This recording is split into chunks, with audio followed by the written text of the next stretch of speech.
How you doing? Yes, welcome to the chat. My name is Iman, reporting live from Lagos, Nigeria. How you doing? Welcome to the midday broadcast. Yes. Whew. Okay, guys. It's good to be back here. Please let's do the needful by liking this broadcast, sharing this broadcast, inviting someone. Also, do not forget to take our time to subscribe to our YouTube channel, guys. Right here in the comment section. Aside from the link being posted in the comment section, also there in the comment section, you have the dollar sign to your right. Please make use of that to send super stickers, super chat to us. Support us financially, guys. It costs a lot to run this broadcast. It does cost a lot to run this broadcast, from power to date, everything, everything, everything. So please do the needful by supporting us. Invite someone, guys. We're about to begin. Invite someone, call someone, poke someone, send a message. Just let them know that we are back here. And it's time for a midweek show. Come on, you know you don't want to miss out on this. So please do the needful. Also in the comment section, the link has been posted. If you'd like to partake in today's conversation, you know what to do. Just click on the link and you'll be right here with me. Today we'll be talking about the effects of prolonged insecurity in the land, what it does to the people, what it does to their mentality, you know, when people settle or conform to a certain belief or way of life, it can be difficult to purge it out of them, especially when it lingers for a very long time. So we'll be talking about, just maybe we can link some things to some things, right? Hi, good afternoon, Mary Kimade. Welcome to the broadcast. Mark Irabo, welcome to the broadcast. Ihama Joseph, happy weekend to you too, and welcome to this broadcast. Good afternoon. Edo Light Watch, good afternoon, sir. Welcome to today's broadcast. Welcome to a midweek, a midday broadcast. Welcome, guys. Welcome, welcome, welcome, welcome. All right, in the comment section, you have the link. If you want to join in, please do the needful. Guys, please let's begin the broadcast by doing all the needful, like liking this broadcast for a start. Please like the broadcast. Please, please like the broadcast, please. Thank you. Thank you. Brother Nice, I tell you, it's good to have you on this broadcast. How you doing? Good afternoon, sir. Yeah, I'm fine. If I don't come early, waiting again. I'm with you. It's good to have you here, Brother Nice. It's good to have you here. Welcome, guys. Please let's do the needful. Please let's do the needful by liking the broadcast. Thank you. All right. As I said earlier, we'll be talking about the effect of prolonged insecurity in the land. Here we have terrorists creating parallel governments in Kaduna, and that's from El Rufai. We read that out in our newspaper review. We had this stock, and excuse me, and I thought it wise to bring it back here again because this story, okay, this story says that a particular local governments in Kaduna State, that's Madobiya and Kazaje villages. These places have been dominated by terrorist group, and they are affiliated to Al Qaeda. Now these people are so they are not like not as you rightly said, they're like a government of their own now. Just the other day, they officiated or they organized a ceremony for two brides. They gave out two brides, like they sanctioned it. The ceremony happened. When they were done, they married two ladies from that community. I'm trying to be clear here. Married two ladies from that community to two of their members. People came out, people of that village, they came out, they partook in the ceremony. Like, I mean, like the other one that was being burned that we saw, that even villagers were there, they sat down for that ceremony. So that was how it happened. They gave out their daughter in marriage.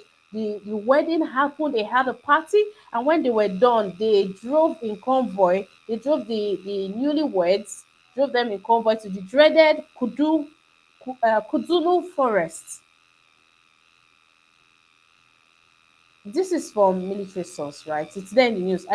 This is okay. This is from, I'll do the needful just now. This story is from Sun, the Sun. I mean, Daily Sun. That's where the story is from. So this is not from a small newspaper. Just a minute, please. Okay, so they did that, and that means the villagers are in on this. Is it that they don't have a choice anymore, or I don't know what I would say is the reason for this. And just the other day, they find a man named Muazu Ibrahim in Kuyelo community. They find him for selling. Apparently, this man sold a plot of land for 1 million naira. He's not even the owner of the land, but he sold it. Well, the terrorist group got wind of it, and they fined the man for doing that. They punished the man for doing that. So at first, things that are happening in the village, they are the ones in charge. It's not even the government of Kaduna. These are the guys in charge. It's rather shocking. It took Elbafai, when he said it this morning. When I was reading the paper, I said I don't understand, because really I didn't understand what that meant. So I dug further and I got to know that these people have taken over. They are now living peacefully. I don't need to say peacefully. I don't need to say peacefully right now, but they are living together with some communities, and they are not saying anything. Now, I have another slide I would like to share with you guys.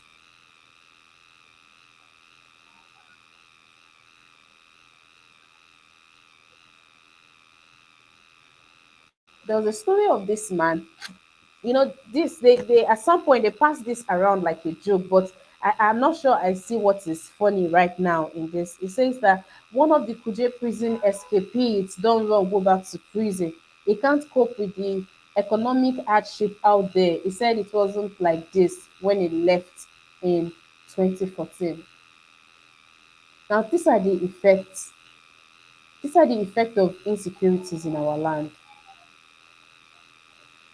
I think yesterday and even the day before, when Mr. Kennedy gave his submission, he said that joblessness, is why we have these guys on the streets. And the only way to take these people, the road robbers, out of the streets would be, by creating jobs and making these people. This one came out, did not see a job. He went back. He went back to prison to donate himself. Now we know of one of the guys. Oh, I don't know why his name just skipped up. I think Ibrahim Ojo, one of the guys that were caught together with um, the arrest that was made just recently regarding the Owo massacre, those boys, one of them had to be singled out.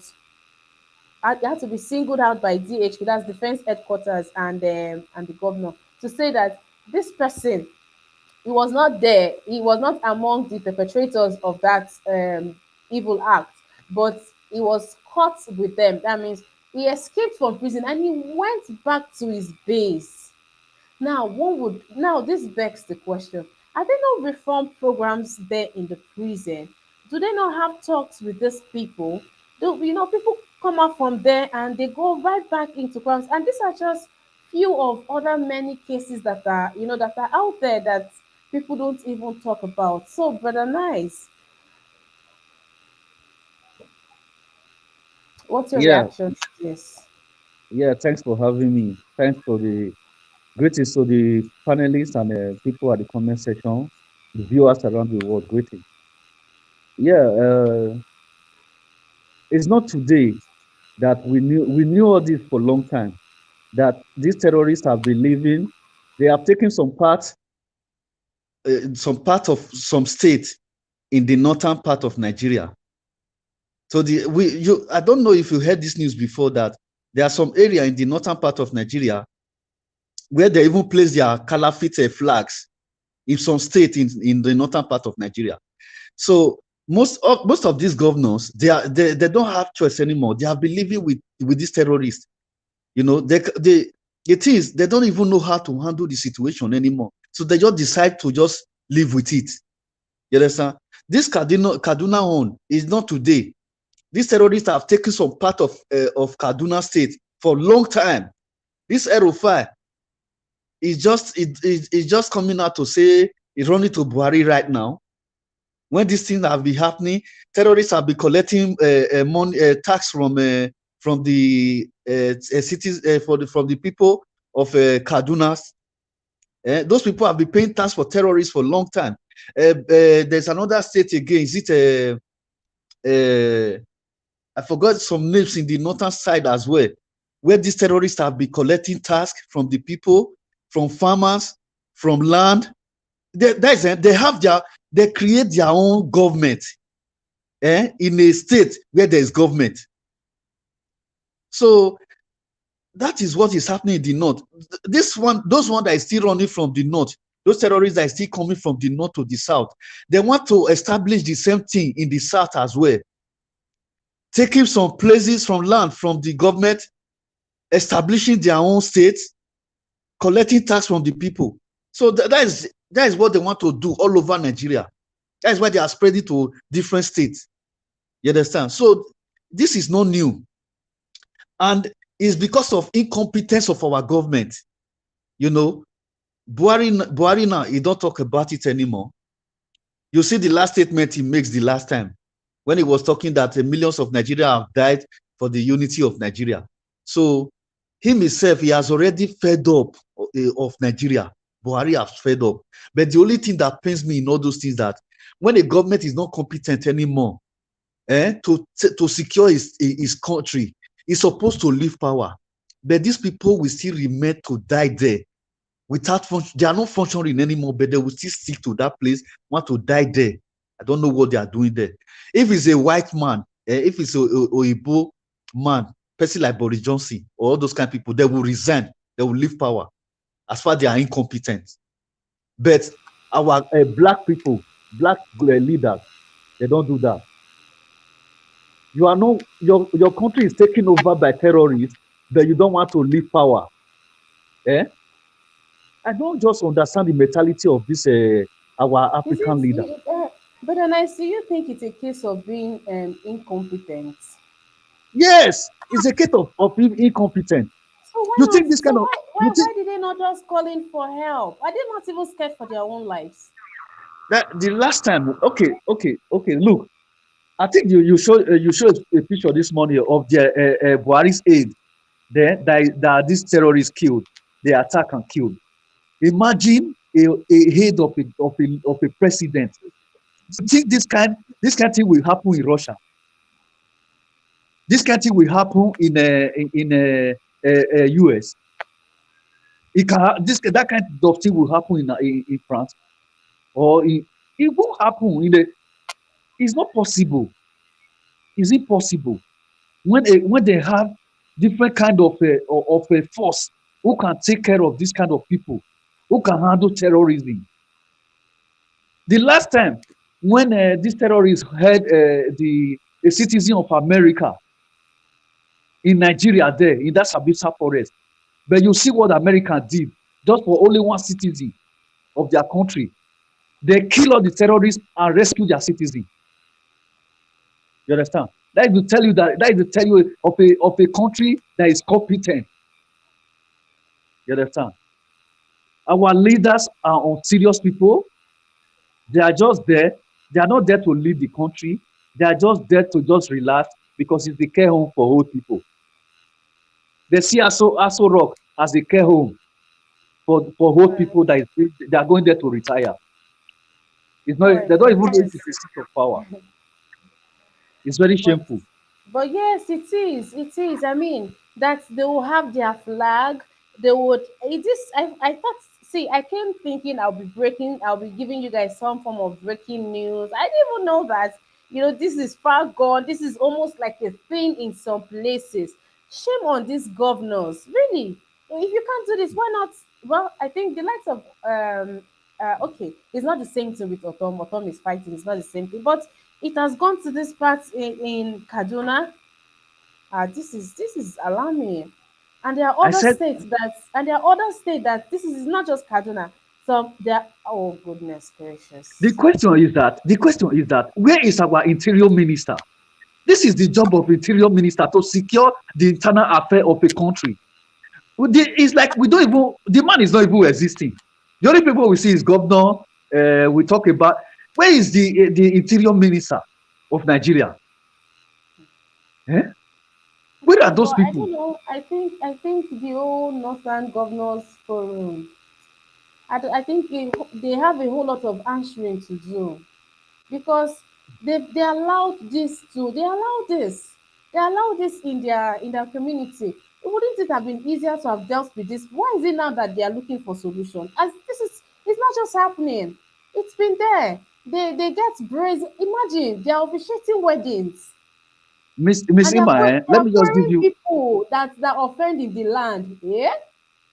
Sister Ima, let me just give you an example of a leader that is really serious. Person like me now, if they vote me there as the president of that country, it will not take me 6 months to wipe up insecurity away from Nigeria. If I'm in power, the first thing what I will just do, all the whole 36 states in Nigeria, I will build a retention camp where they call deportation camp. I will build it all over 36 states in Nigeria. Then secondly, I will bring back capital punishment. Any terrorist that I catch that is causing insecurity in Nigeria, I will execute all of them, public execution. Everybody will watch it in their television.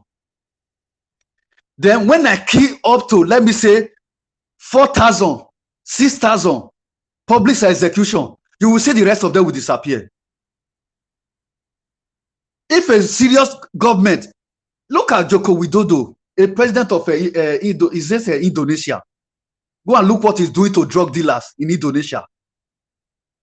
How much more a country where terrorists came to establish their caliphate this thing in a nation? President is not doing anything. Brother Nice, you just struck something in me. I saw something the other day online, and I'm like, I think we should be sanctioned. I think everything should be regulated. I think people have too much liberty. That's why they are doing anyhow in this country. Some programs that they air on television, even when you have children, they don't have viewing hours for programs like this. I saw something like that, and I'm like, I don't think we should be giving that free hand. Every department are just acting, very wayward. And you are saying almost something like that if I A get you country, right. a country, a country where leaders they can arrest a terrorist. Terrorists will kidnap people. They will go and pay a ransom to terrorists. Then when terrorists will not release those people, the one that will even manage to arrest, they will still give them pardon and rehabilitate them to our military. Eh? That one, how do you think that those people will stop terrorizing that kind of nation? When a That's leader that's is that's why I'm when a saying the leader is northern. when he's caressing them. That's why I say the Northern Governors Forum, right? They have a whole lot of answering to do. They allowed this, of course. The brazen nature for that to even happen. But then, please let me move on to some other person. Mr. Mori, welcome to the broadcast. Good afternoon, sir. Good morning from my end, Miss Ima. Thanks for having me. It's always a delight to be here. Thank you for being here. What do you have to say to these things? What can I even say? We have been talking. I will keep talking. I don't even know where to start from. When you start, these are characteristics. These are features of a failed state. When no state actors, are having a fidel, having authority, collecting taxes from citizenry, where they are taking over local governments. These are features of a failed state. This is anarchy in the highest order. No state actors, the other day, see, they know what they are doing. I think the body language of our rulers gives credence to what these terrorists are doing. You know, if there's a saying in my local parlance that if you want to look for the solution to the problem of a rotting fish, go to the head, because the rotting of the fish starts from the head. So they know what they are doing. This is what they created. I don't know their reason, that for political gain, either for selfish interest or something. I think he has gone beyond that. When he started, they were treating them with a kiss glove. Remember when there was a time they needed somebody to. Then Jonathan was in power, so the Boko Haram guys needed somebody to represent them in one of the accords. There was a negotiation. The person they appointed to represent their interest was Muhammadu Buhari. So that goes to show that they have something in common. There was even a time they were bombarding them. Said no, you don't have to kill them. These are our sons. These are our sons. These are our sons that are just fighting for their rights. So without trust, even when he became the president, can you compare what is happening in the north with the little agitation taking place in the southeast, where you have all manners of python, snake, elephant, lion dance by our military? You know, people agitating for their own rights. Oh, if you don't want us to be part of this nation called Nigeria, if you don't want us to be part of this aberration called Nigeria, if you want to be part of this abnormal amalgam called Nigeria, let us go. You know, we fought a war. You know, after the war, they came up with three principles. With principle of reconciliation, rehabilitation, and resuscitation. How much have we been able to reconcile these people back to the Nigerian fold? How much have we been able to reconcile these people? Rehabilitate these people back to, as brothers and sisters. How much have we reconstructed the destruction that took place, you know, in this region? They are simply saying the same injustice Ojukwu fought for in 1967, between 67 and 1970, they are still the same anomalies confronting us today. So if you don't want us to, if you don't see us as brothers and sisters after the war, simply let us go. Somebody will still come here and tell you. See, I was privileged to attend a conference over the weekend with a lot of the people that came for that conference, such as Professor Suji, Dr. Philip Effion Jr., Reverend Father Dr. Austin Dimegwa, PhD. You know, these are people making an expert. Professor Anthony Ejofo, you know, Dr. Simia Igenu, a lot of them. You know, after listening to these brilliant people from the Eastern region, like, if you see what they are doing for America, you will like, what? Also, there was one professor, he's a research professor in Texas. It's research and, development. If you see the exploit these people are making in their own field of endeavor, you will be like, wow. So somebody came here to say, this is not the turn of people, man. You will be like a gentleman. You have been opportunity to be educated. You have been opportunity to live in Western world. The gentleman coming, a young man coming to sit dwell on the religious and the ethnic caste that have held us in perpetual bondage over the years. I mean, it's appalling. You know, it's disappointing and disheartening, to say the least. So they know what they are doing. You saw the other day, while a terrorist was being given a traditional title. You saw did you see the BBC documentary when they were being interviewed? You know, they were being interviewed like celebrities. So what do you expect of people watching such a documentary? You know, how much they took to do what they are doing, how many people he cannot take. He cannot even remember how many people he has killed. Man, it's appalling. See, another aspirant is coming up to say, you recruit 50 million Nigerian youth. For Christ's sake, how many are we? And Nigerian youth actually up to 50 million. So you want to recruit all of us to go kill us in Sambisa. What do you give to them? Agbado? You give them corn? You give them this? When you know how Americans are no longer, they are taking their troops away from the ground. They used to take troops to fight their enemies. No, they don't. Technology has taken over. Do you see how they took out the second in command to Osama bin Laden without having troops on ground? After the Taliban took over Afghanistan, quietly, I thought Afghanistan was going to be a breeding ground again for terrorism. Quietly, they have their drones, They have their few investigators. They don't mind how much it's going to cost them. They can pay their enemies to get what they want. Quietly, the guy was taken out without troops on ground. Now, those that want to lead us are coming to tell us how much of 50 million to be recruited, feed them with agbado, with corn, with this. How much? What would they eat? I mean, it's disappointing, to say the least. You know, they know exactly what they are doing. Terrorists, banditry, all over. No state actors collecting taxes, having their flags all over, taking being in charge of local government. Is this just waking up? The thing has been on for a long time. If you go to Kaduna, go to Zamfara, this is what they do. They protect them. Journalists are going there to interview them. People are even negotiating for them. Ima, if I want to know where you are right now from my phone, I can click on it and know exactly where you're talking about. So long as your location is on, your phone is on, I will tell you from my phone where you are talking from, the location you are. I will give you the coordinate. Terrorists they will kidnap people. They will open their phone lines. They will negotiate with them. You put the money together. I listened to one. I was disappointed. If you don't bring this money, so, we're going to kill them. The gentleman was like, we have got this, so, and so. This money is not available. The guy was like, call his friends in America. I've called them. They promised to bring something. They have not brought it. This man you are seeing there has no physical cash. I will have brought it for you. If I have this money, I will bring it for you. I don't have it here. We are negotiating. We move from less than 1 million to 1 million. Now we have close to 2 million. I'll bring it tomorrow morning. It was like, you spoke one in Yoruba, like, oh, if there was one word you use, you are mad. Well, you are mad. I don't understand Yoruba that much.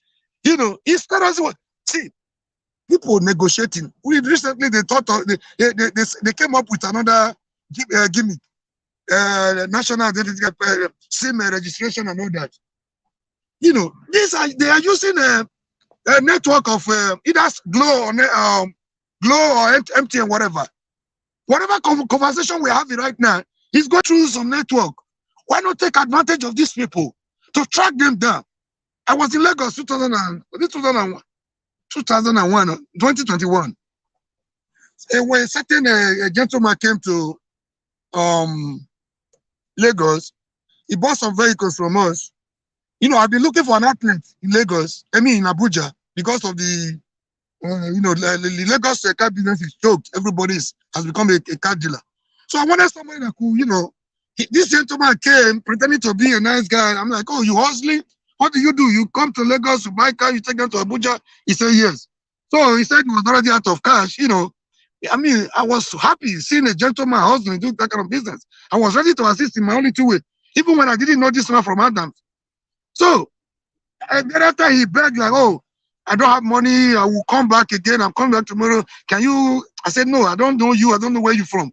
I don't have problem giving you these vehicles, but at the end of the day, I don't want to, I've heard a lot about Nigerian stories. This boy begged and all that. My manager was like, no, okay, don't do this. I said, no, there is no harm in trying. I love people. This is how I was brought up. I've never worked for anybody since I was born. So I've been a hustler. If this guy could be doing this while others are taken to crime, why can't I assist this gentleman in my only two way? So it took about, he paid for one, actually. He paid for one CRV, SUV. The other one, he was begging, oh, can you give me this BMW? I said, no, you can't tell me what to give to you. So I gave him about 3 other vehicles, 2 Toyota and 1 Honda. Behold, as soon as this guy left, he picked my call for some time. I fell asleep. When I woke up, I wanted to know. I wasn't calling about the money yet. I just wanted to know about his journey, if he got to Abuja safely. Behold, Ima, this guy started picking my calls. I'm like, what? We tried everything possible. He will ring. Initially, the phone was ringing. At a point, he wasn't picking.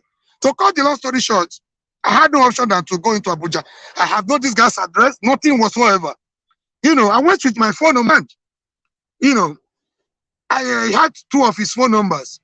What I did was, I went to police station first of all. Incidented the case. You need to see what they were even doing. Okay, you don't have, why will you give your vehicle? I said, yes, it was my fault, but this is how, I mean, I don't think, I never thought he could do this. Now that it has happened, I don't want you to start blaming me. So what do we go? How do we go? Where do we go from here? Yeah, like bring this, we'll investigate. They were not help. So I was willing to do the little I could for myself. So I no, they find me to another place where they have a tracker. I think they charged me like 50,000 naira or something. That wasn't a big deal. I paid them, you know, for investigation. Let's move. So I got one of my friends that was taking me around. Do you know, with my phone, I could get the coordinates of this guy. I could detect that he was living somewhere, Airport Road. I told the police, they were not willing to move. I have to move, wait for the guy, track him down to where the car stand is and everything. If in my only two way I could do that, you're talking about a whole federal government, for Christ's sake. You know, in the morning, I was able to track down the estate where the guy lived. I told the police they were not willing to move. I have to go there with my friend. As early as 5 a.m., I was already there. We lay ambush somewhere. It wasn't the right thing for me to do. That was unlawful, though. I had no authority to track somebody in that manner. But I was helpless. I have to wait for him. He drove into I traced him to his car stand. At the close of the day, I checked there. He wasn't there. I pretended as if I wanted to buy a vehicle. I said, no, I sent my friend there. I gave him the picture, the description of the guy. He went there like a potential buyer. He came back. He spotted the number of people that were there, some inside the vehicle. And he gave me the description. I said, no, that was him. When they closed at the end of the day, we drove behind them. We were able to get the estate where they were living. I was there. I didn't want to knock because it would not open for me. So I just laid an ambush close to the house. He heard it as early as possible. With his kaftan, he woke up, he opened the gate, was about driving out. I moved to him, I grabbed him by myself. So if I could do that, I'm a civilian, I have no military training. I got that guy. No address, nothing whatsoever. By the time he came to Lagos. So for a state governor to come out and tell me, we are helpless. The federal government I know state governors could be helpless because the security they are not in charge of their security. The federal government, by all means, by all available indication, but their body language and otherwise, they are giving support, Correct. tactical support Correct, to the Mr. terrorists. Morris. Thank you for your time. I'll come back to you, please. Thank you for having me, man. All right, sir. Mr. Lamu. Mr. Collins, welcome to today's broadcast. Welcome to the midday broadcast, Mr. Collins. Have you been following or you want a recap? My sister, man, I really need I need a recap, because I'm just joining not long ago. Okay. I shared the story of Kaduna State Governor Erufai running to the president to cry out to him, saying that uh, they are running a parallel government in Kaduna State as it is. So I dug for that. I got to know that Madobiya and Kazaji villages have been predominantly owned, or it's been run by this terrorist group that are associated to Al Qaeda. And now I've got to know that they involve in like hosting weddings, getting involved. Okay, there's a story of a man, Muazu Ibrahim from Kuyelo community. He sold a land that isn't his to some other person. The case got reported to this terrorist group, and they summoned the man and they fined him for doing that. Like uh terrorist group. So like obviously the governor knows where they are. The people know who these people are. I don't now this is what we are talking about, the effect of prolonged insecurity. The people are now, I don't know if they are being forced to even accept these people as their own, because where would they run to if they don't comply? I mean, we all know what is going to happen to them. But the governor of the government of Kaduna State, what are they doing? For it to get to this point where they are mounting their flags and getting involved in village meetings, village affairs, really, it's almost like we're having a different country in this country. Already we do already have different country in the same country, because if you see what is happening in Nigeria, it's not a new thing. When you talk about the insecurity in the north, I think the government encouraged it very well. It started from a long time ago. There's some practice people practice in the north. You begin to ask yourself, are we in the same country?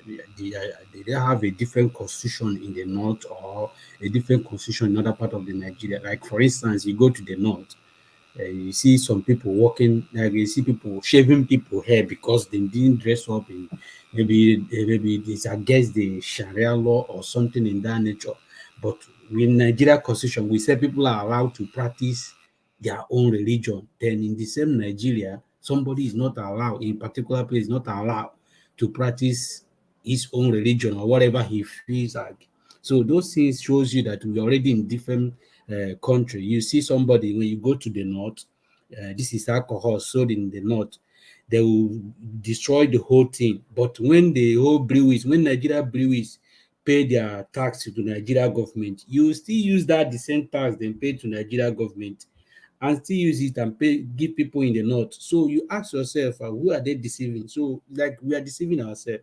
For me, coming to the insecurity in the north, I just want to clarify to tell you that we're already practicing the same, different country in the same country. That kind of what I'm trying to explain. So when it comes to Nigeria, when it comes to the insecurity in the north, like my brother who just finished speaking now, he just analyzed everything. Not that they don't know where those people are. Erofai himself told you that the government know where these people is. They know where Erufai know where they are. Buhari know where they are. If somebody like Gumiya, who was his name again, Gumiya or something, can be able to be going and taking pictures with the terrorists, snapping pictures, negotiating with terrorists. What stopped Nigeria of capturing terrorists? If Gumuyi knows where terrorist is, then why can't Nigeria knows where terrorist is? Without the whole equipment, without the whole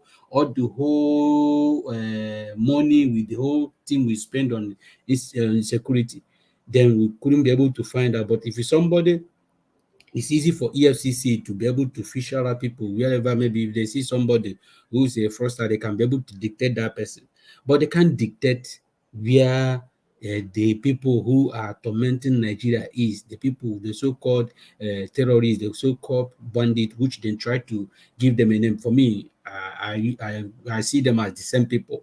They are all Boko Haram. They are all the same people. They are not different from Boko Haram. Even they are more dangerous than Boko Haram because if you watch all the whole things that happen in the north now, most of them are not even credited to Boko Haram. Is the new version of it is I think they are the more dangerous than Boko Haram itself. But people keep romancing the name, making them as if they are different people. They are more dangerous than the Boko Haram. There's something that Ahmed said on Channels Television. He said that for him, he's surprised that when he see people, when the government arrested the so-called terrorists, they will lock them. Why are you locking them?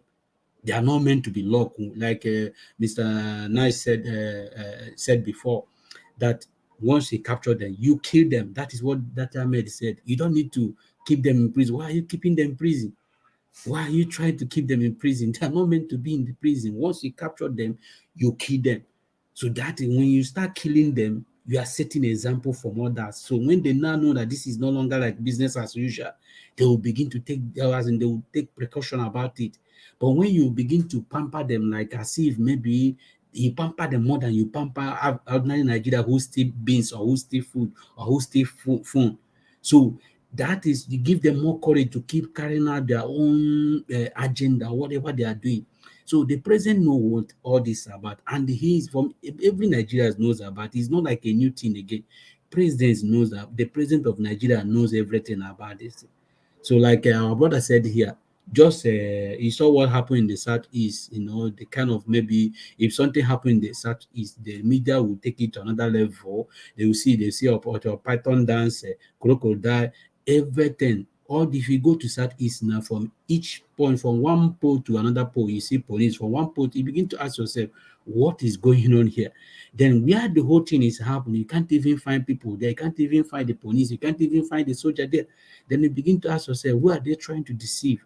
So until the Northerners, I think the Northern, for me, they don't think they are doing people, but they are doing themselves. Because when you see something bad and refuse to point it and say this is bad, you are going to be the one to pay for it. Because when you start pointing things out, not doing all these kind, maybe because of tribal, because of religion, or because of whatever they believe in, they have to, it's time for them to start calling all this out. But one, they won't call it out because most leaders in the north, they like it the way things is in the north because it's favoring them. They are benefiting, most of them are the beneficiary of what those things that happen in the north. If you see the poverty, the level of poverty in the north is giving them joy. They want it that way because they believe once the people in the north start realizing that things are not like they used to be before, then they will start questioning them, and they hate when people don't, when people question them. That is the problem the northern leaders have. They don't like their followers to ask them questions. They like it as usual, so that when they tell them go and do this, they will do it. So they don't want to educate them or make them to begin to see the reality. So they keep them in that coven that they won't be able to move forward. They won't be able to go up. So for them to remain in that poverty, they like it. Then security in the north is not like, it's a business. People owns that business. That is people business. And most people who are in charge of all those business are the same people who is running this government. Who is running this government? You look at the other guy who's in charge of data. The Nigeria complained before that this guy have been affected to about the terrorists or whatever. Everybody complained about it, but the guy still, they went on and point the guy. That shows you the level that the whole thing is. So they knows themselves. And that is why I keep having faith. Like when you see that Ahmed, whenever you hear him speak, he always been like a kind of that spirit that these things need to end. He feel like if he have the opportunity that he will crush all of them because they knows very well. Because whenever he speak, he keep complaining that he don't need to put a terrorist inside prison. Why are you putting a terrorist inside prison? You already know what the terrorist did. You already know his offense. You already know everything. So why are you putting him in the prison? So the best thing is for you to use him as an example. If you can kill somebody who went on the road, maybe an armed robber who's still on the road, you kill that person by hanging. Then why are you pampering a terrorist who have killing people, murdering people? You understand? So why are you keeping that guy? So all they have to do until they start speaking the truth, because if you then keep doing all this, their religion of a thing or maybe tribal of a thing, we are not going anywhere. Buhari Okay. government knows all these things. The Kaduna LFI knows. I think the two people, the two biggest people who knows about all these things is these two people that is complaining now, Buhari and LFI. They knows everything. If they want to remove as in stopping security in the north, the terrorists in the north, I think two of them have the capacity, they have everything to do it, but they don't want to do it. If we can be able to celebrate, okay, look at what is happening. Are you telling me that those people, and two, the northern people, two people who are living with them, they can't even be able to speak the truth, identify those people so that they can be, I believe they have been identified them, but the government is not carrying their duty. Because if I keep reporting somebody and you are not doing anything about it, I will stop reporting. You understand? Because there is All no need right, for me to Mr. report, Collins. because I me have to reporting is move on to affecting my someone life. else, please. Yeah, thank you. All right, Mr. Collins. I'll come back to you, please. Mr. Charles, welcome to this broadcast. Mr. Seymour, how are you today? And well, thank you, Mr. Charles. Um, what's your reaction to this? Are I you are don't know you how are you long. just are you just knowing of this, or you've always known of this too?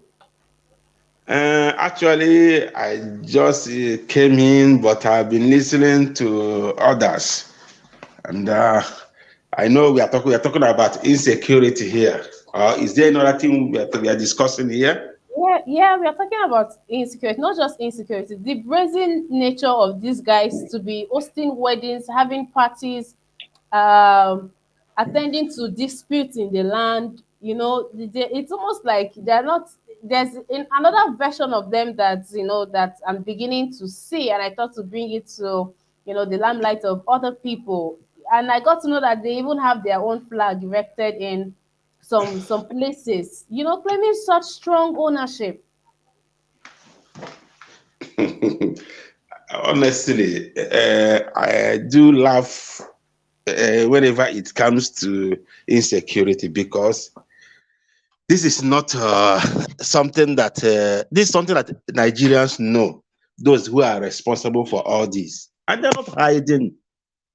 They're not hiding. They made it. They made it known to us clear.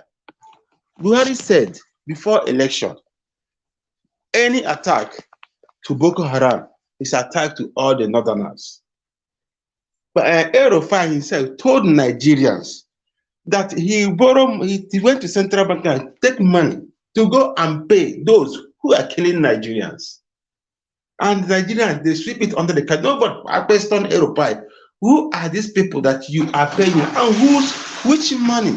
The money you took, is it government money? No one cares. Eh? The same government, before there are a lot of attacks, there have been a lot of attacks on the state governors, And at the end of the day, there will be no investigation. Nothing. Imagine a whole executive governor will be attacked by the same people. At the end of the day, what will you hear that, oh, this governor was attacked? At the end of the day, it will be swept under the carpet. No investigation. We can't hear that somebody has been prosecuted or someone was caught. Up to today, nothing happens. Every day, we see a lot of massacre in the north. Villages will be killed. Villages will be chased out of their home. Thousands, 70s, 80s, hundreds we massacred. At the end of the day, they will tell us farmers headers clash. That's what we do here. And at the end of the day, all these tax, you see some group of people will come and claim that they are responsible for it. How many people have been arrested? No one. Nobody. The same people, the military try to do anything to capture them. At the end of the day, we will hear they have repented and they have been forgiven. And they have been putting back in the military. The same thing, somebody from East carry just flag. The military will pounce on him. Buhari will come up with all his military might to crush, to kill, to maim, to do to carry all these things. I don't blame them because the Fulanis, they have told us that Nigeria is their inheritance. They can do anything and get away with it. And it is happening before our eyes. Speak truth, they will come after you. Some Igbos try to defend the Yoruba land. They go after him. Now the Kali is in prison. He committed no offense because he speaks the truth. We have Southerners who I don't know whether leaders that I don't know whether I'm going to call them cowards or they just want to be relevant, like I always say. That's why they're not speaking. They always, especially people leaders from the southeast, and the south, the Yorubas from the southwest, they back Amotoku and they have been pushing. It's only in the southeast that we have leaders who want to play along with these people. The Fulanis, they have been doing all these things. Tell me, this is too clear. Minister for Data and whatever, he was accused of being a sympathizer of terrorists. Nigerians cry, Nigerians lament, Nigerians did everything. Is there any time Buhari say, oh, this person that Nigerians are saying he did this or did that? No, he is not qualified to be this or that. He still leave him in the office. He said nothing. There have been a lot of allegations concerning this government that they are harboring these people, and they told us that there are 200. Malami told us that there are 200 people that are sponsors of Boko Haram that they know. Did you hear any day they mention their name? Which people? This country, Dubai. They made mention of people that are sponsoring Boko Haram. This government, they cover it up. And we're here talking. We're talking of, you ask, are we in the same, is there any other people who are in the same country, in another country, in this country? Yes. It has been there right from the time for Obasanjo. In the same country, there was a Sharia law that somebody who is from the southern Nigeria, when you go to north, in this country, in these places, you start practicing, you can't live like a Nigerian. You can't live freely. What does that tell you? That you are in another country, in the same country, where somebody, a free citizen of Nigeria, will be killed because they will say he's blasphemed against Muhammad. In the same country, nothing will happen. Nothing, no investigation, nothing. In the same country, like my brother said, alcohol will be sold in the south, and them themselves will reject alcohol, and they take part in the sharing in the proceeds of that alcohol. The same thing has been happening, and we are still asking, are there some people that are living in different countries in the same Nigeria is, and they have proved to you that they own Nigeria. They have tell you they have an agenda which Buhari, this government have been they support to that agenda to do what? To take over Nigeria, which Nnamdi Kanu made the mention of it. That's why they don't want him to see the light of the day, because they know that he know what they know. That's why they do everything to make sure they buy those who can speak from the southern Nigeria, to buy them with appointment, to buy them with relevancy, to buy them with anything, opportunities, to make sure that they use them against their own people. In the same Nigeria, Fulanis Fulanis are fighting to make sure that the whole Nigeria have emir, which they are pushing. Why is it that when Buhari came to power, have anyone asked himself, why do you want to introduce a program that will give a particular tribe in Nigeria a land in the whole 36 states? Why are you pushing it? They did it. They have succeeded in the north. Imagine in Imo State, there is a village that is owned by Fulanis. They install an emir. Tomorrow, he become a cabinet member in the state. And they found that the power will be shifted on him. He be in control of if the government comes to power, when they want to make appointment, they appoint him. And the people talk, they say there is somebody from Imo State they appoint as someone in, and he's a Fulani. That's what they did in the north. That's why these people they make sure that all the top government offices, security chiefs, anywhere money is coming, anywhere authorities are coming, they occupy it. They make sure they occupy it, so that if anything happens, there'll be no one to talk. In the northern Nigeria, we are crying every day that somebody can come to Nigeria. No one can check you. No one knows who is Nigeria, who is not in Nigeria. How can you know? Because they have an agenda.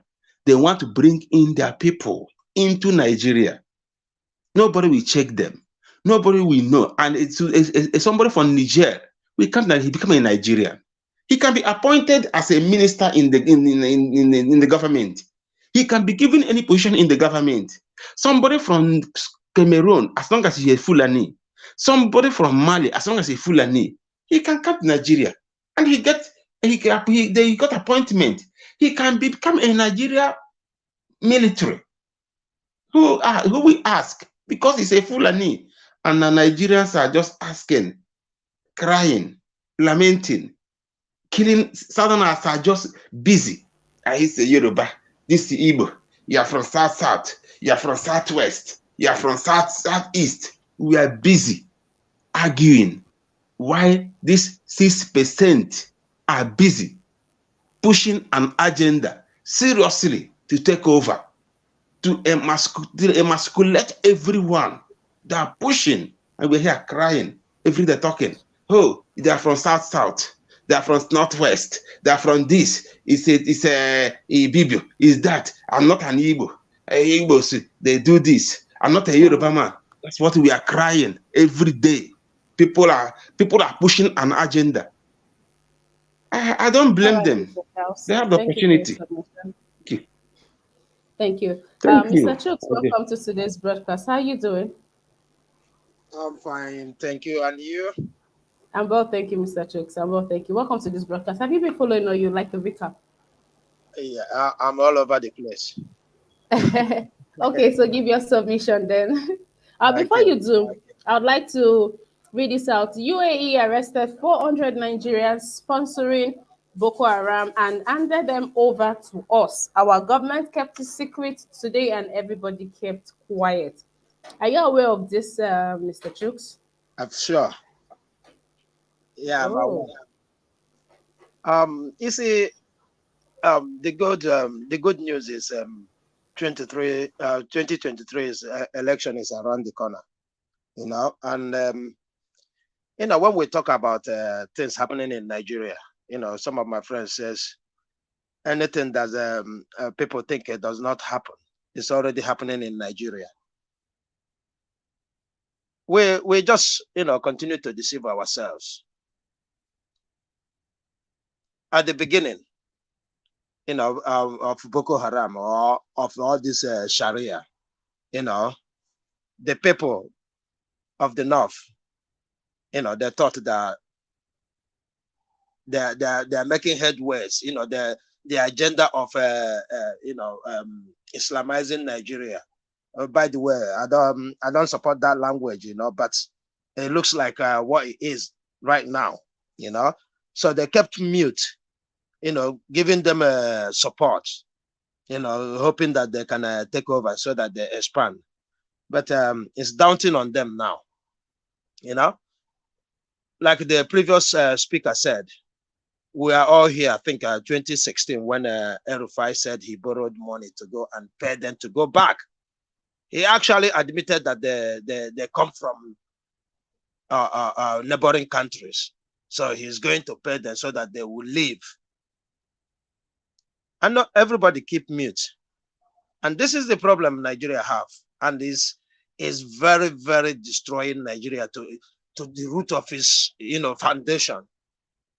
Because I don't know how a governor of in Nigeria will stand up and said he used our corporate money to go and pay terrorists.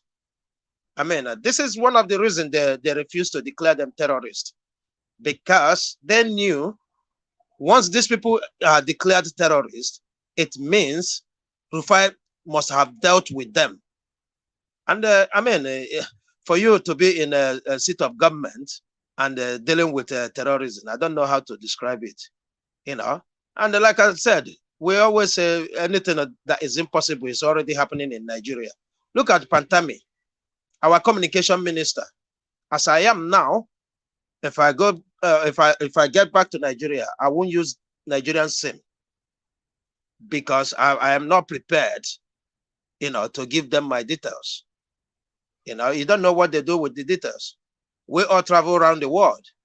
You might, get on the border one day and you get stopped, linking you to terrorism, something you know nothing of. So everybody keep mute. Everybody keep mute. And this is the only country this kind of thing can happen. It's all the problem we have in Nigeria is in our hand. And I'm challenging them today. If they care, they should forget about religion. They should forget about their tribes and do the right thing, because this wildfire is spreading. And there's nothing we can do about it except we make the right decision. Look at the people calling out, say, make a wise decision. Or I heard Obasanjo, I heard his speech, I heard so many people speaking, saying, make the right decision or you're going to face the hardest thing. Because the Buhari is just, this Buhari, if we get it wrong this time, this Buhari's government will be, it will be a scent in our eyes. This present government, everybody is crying. I remember during the time of Jonathan, we were crying, the insecurity, and without regret, somebody like me thought, if Buhari gets there, okay, if Buhari gets there, he's gonna actually do something about this security. Because I always argue with my friends, and I used to tell them, no matter how good the economy is, It is only when you are alive you'll be part of that economy. So you don't tell me Jonathan is doing well. Yes, he might be doing well economically, but the primary responsibility of government, any government in the world, is to protect lives first. That is the first word they use, life before properties. So if you're giving us properties without protection of life, how are we going to harness those properties? Can a dead man harness anything? A dead man is a dead man. So I mean, even I listened to one man called Sheikh Mardi or Mardi. You know, he was saying, "Oh, if Peter B don't come to the north, we ask him this. He's associating with IPOB and this and that. We're not gonna vote for him." I mean, I think he can see what is going on now. He can see what is going on. The real terrorism, hosting flags, collecting taxes. Where have that happened in the southeast? He's talking about. So all these things is we created this problem ourselves, and we are not ready to learn, because we keep doing the same thing and expecting different results. It's not going to happen. Go and vote whoever you want to vote. That is your brother. It's your uncle. It's my tribe. It's my religion. I promise you, if that happens 2023, we pray that Nigeria still remain a country. Because if that happens, with the rate these people are going, no matter who gets there other than the right person, they will manipulate the person, because that is what they're doing. I never hear any country saying the presidency.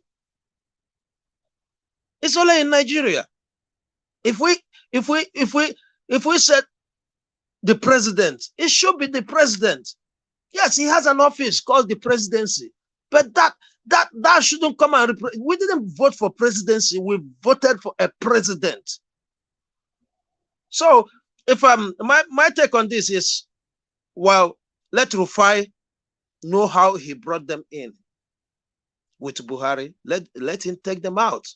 Let him take them out. And no wonder he's shouting, bomb them, so that there will be no evidence linking him.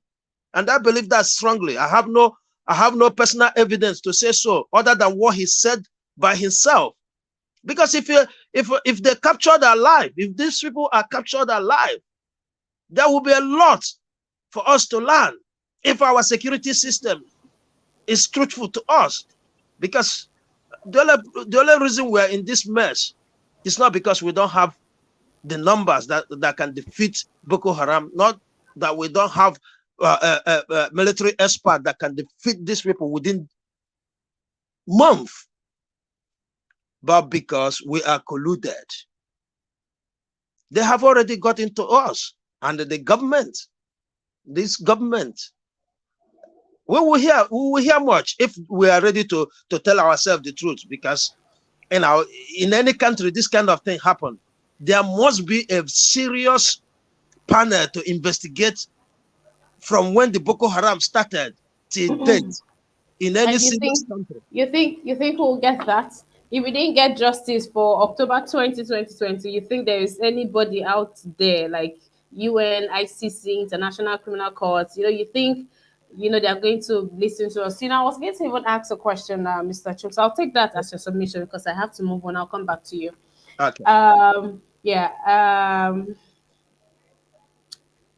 There's a saying that, okay, I want to ask rather. So when your governments, don't keep up and not doing what they should be doing, okay, now it's a very good example will be using this country. Now, with everything going on in the country, who do we report this government to that will sanction them, look into the affairs of the country? Do we have any regulatory body like that? Let me read. Okay, Mr. Mori, you'd like to answer that. Okay, just before you do, please, guys, I'm appealing. This is quite an engaging section, guys. We've taken our time to be here for us to talk to each other and, uh, sharpen each other's sword. It's only right that you like this broadcast and, help this broadcast to be accessible by people on YouTube. Please, that's why the likes are very, very, very important. Please like the broadcast, share, invite someone. Also, please support us by clicking on the dollar sign to the right in the comment section. Please support us. You could send a super sticker, you could send a super chat. Please, you just have to support us. And this is to Mr. Mark Hirabo. Thank you. Thank you for this donation. This is very thoughtful of you. Thank you. Thank you very much, sir. Thank you again very much, sir. Thank you. God bless you. Thank you. Please, guys, do not forget, like the broadcast, share, invite someone, and support us by using the dollar sign to the right in the comment section. Thank you. Biafra says, okay, let me start with Michael. Michael says, so how do you think Peter Obi is going to tackle insecurity? Because what you are seeing is just a child's play when they go into full-blown suicide bombing. Even US can't save you. And this is from Samuel Olaka. Let's not be deceived by El Rufai and Buhari. The whole thing is just a ploy to make us feel like they are worried about terrorism. They know what they are doing, just that Nigerians choose to be blind. All right. Emmanuel Biafra, welcome to the broadcast. Welcome, Michael and Samuel Olaka. Mr. Mori, I wanted to take this accordingly because that question actually was for everybody. So if you don't, okay, Mr. Mori, let's go. I already said you could go. So who do we report the Nigerian government to? Who can sanction this government and put checks and balance for us? Yeah, you see, Ima, we are a sovereign nation, so to speak, quote unquote. Sovereign in the sense that you need international diplomacy. No other country, not even America, has the right to interfere unnecessarily into our internal affairs. It's supposed to be an internal affairs of Nigeria. But then, if the government the government supposed to be, the power belongs to the people. So if the government is not doing what they are supposed to be our servant, not our masters. So if they are not doing what we expect them to do, this is where I blame the people. We have to cry out. We have to say enough is enough. Look at National Assembly. Somebody moved a motion recently like, oh, enough of this nonsense, because the thing was getting to them. Where have they been? Because they were coming to Abuja, suddenly they woke up from their slumber. Somebody was talking about impeachment. You could see how that sensitive issue was played down on the ground of religion and ethnicity. Lawal downplayed that such a serious move. So the National Assembly is there to checkmate the executive. So these three organs of government, the executive, the legislature, and the judiciary, though they are independent, they have what we call checks and balances. They are independent on one hand, they also checks and balances, so that one organ of the government will not be too arrogant, so as to, to checkmate the other. One organ can checkmate the other to avoid the excesses, like we have in the present day executive. But you see, when the legislature becomes a rubber stamp, when the legislature becomes a voice of an extension of the executive, the people are helpless. Now, what are we doing? We can occupy that National Assembly. So until we begin to fight for ourselves, there is something we can do. We can kickstart something that we ginger international intervention.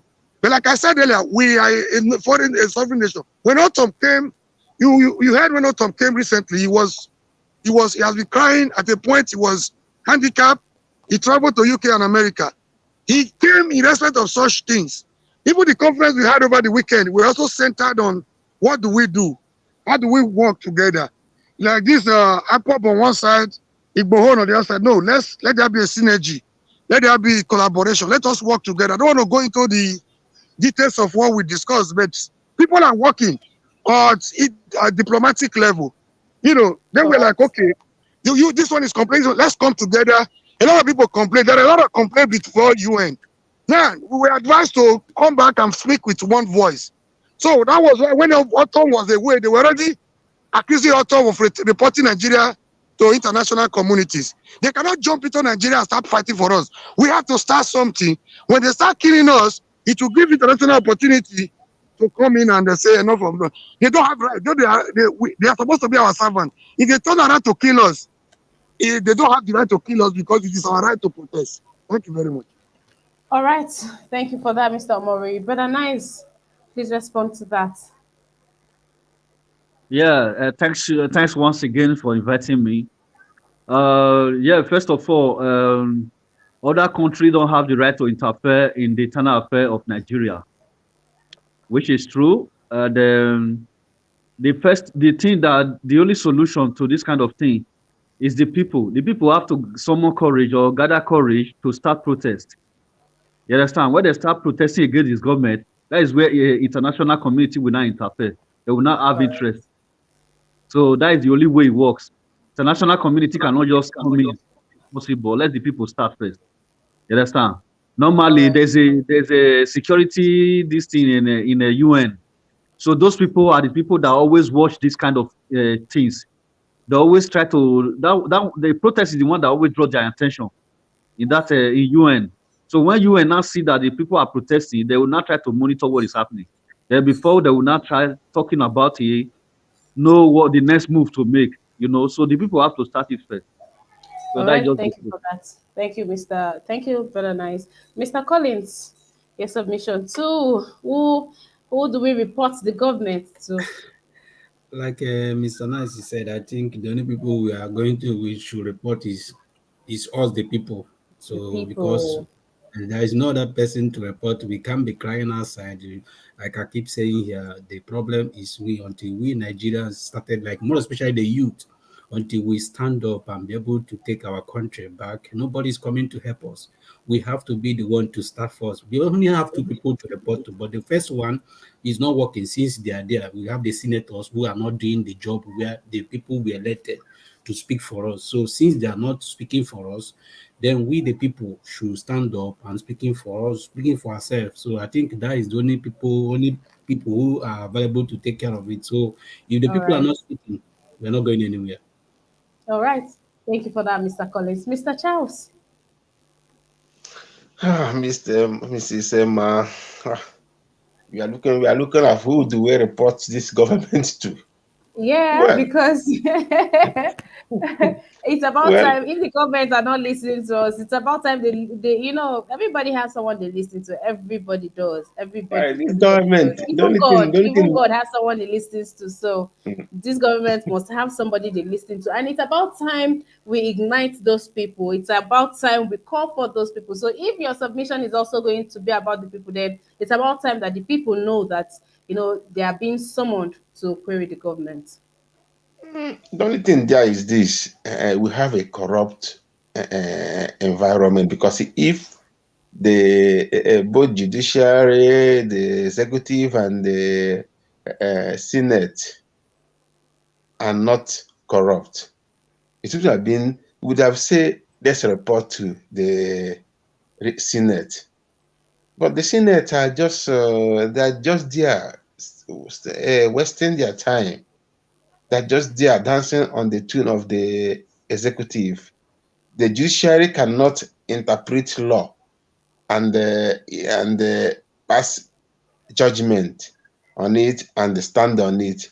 We have a judiciary that this judge will pass judgment in this, another judge will pass the same issue, and that two judges will pass two judgment on it because they have been taking bribe. Supreme Court is not even supreme, because I understand in most countries when a Supreme Court pass a judgment, even that the judgment becomes a law. In most of even almost in the whole world, it becomes a law, but it's not in Nigeria. So I think in this case, since these people have failed us, like others have been said, it is the people, nothing else. It is the people. It is now the responsibility of the people to wake up, and that's how it happens everywhere in the world. When governments are failing, the people wake up and say enough is enough. They block All the right. road. That's all. All right. For by Thank you doing for that, that. the international community step in. Thank you. Okay. All right, Mr. Charles. Thank you. Thank you for that. Mr. Chooks. Yeah, thank you once again. It's a very good question, and to my belief, there's no external invitation here. You know, the solution to this problem is right here in Nigeria. It doesn't go beyond Nigeria, because some of my friends who are supporting it, they say UN and EU. I told them nobody's gonna come. Nigeria is a sovereign state, and being a sovereign state, your problem should be solved within that space. And one of the ways I believe we can solve this problem is if we genuinely think we have suffered enough, is to start holding our legislators accountable, because they are government. Forget about Buhari and the presidency. The real government is the legislators, because they have the power to remove anybody who has the power to remove. As Buhari is there, he have no power to remove any senator. But these senators has the power to remove Buhari. So if we must achieve success, we must truly tell ourselves the truth. But my worries is the division, the tribal sentiment, the religious sentiment. These are the things that put us where we are today.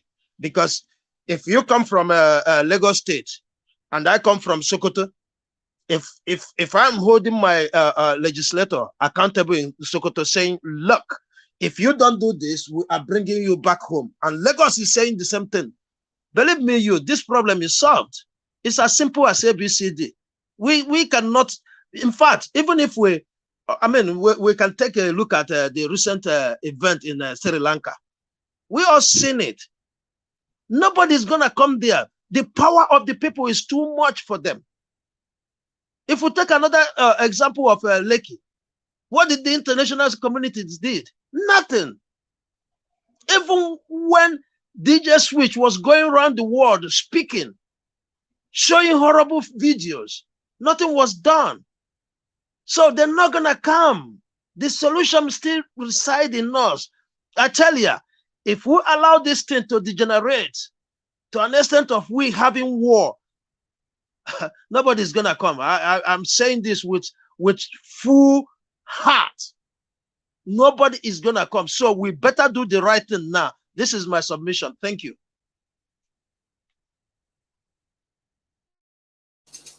All right, Mr. Chooks, thank you for that. Mr. Omoruyi, you already answered to this question. Do you have anything you'd like to chip in? Yes, this was a very salient point in the conference we had over the weekend.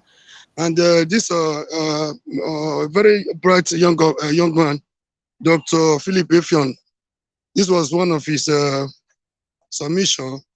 There is need for us to come together and speak with one voice.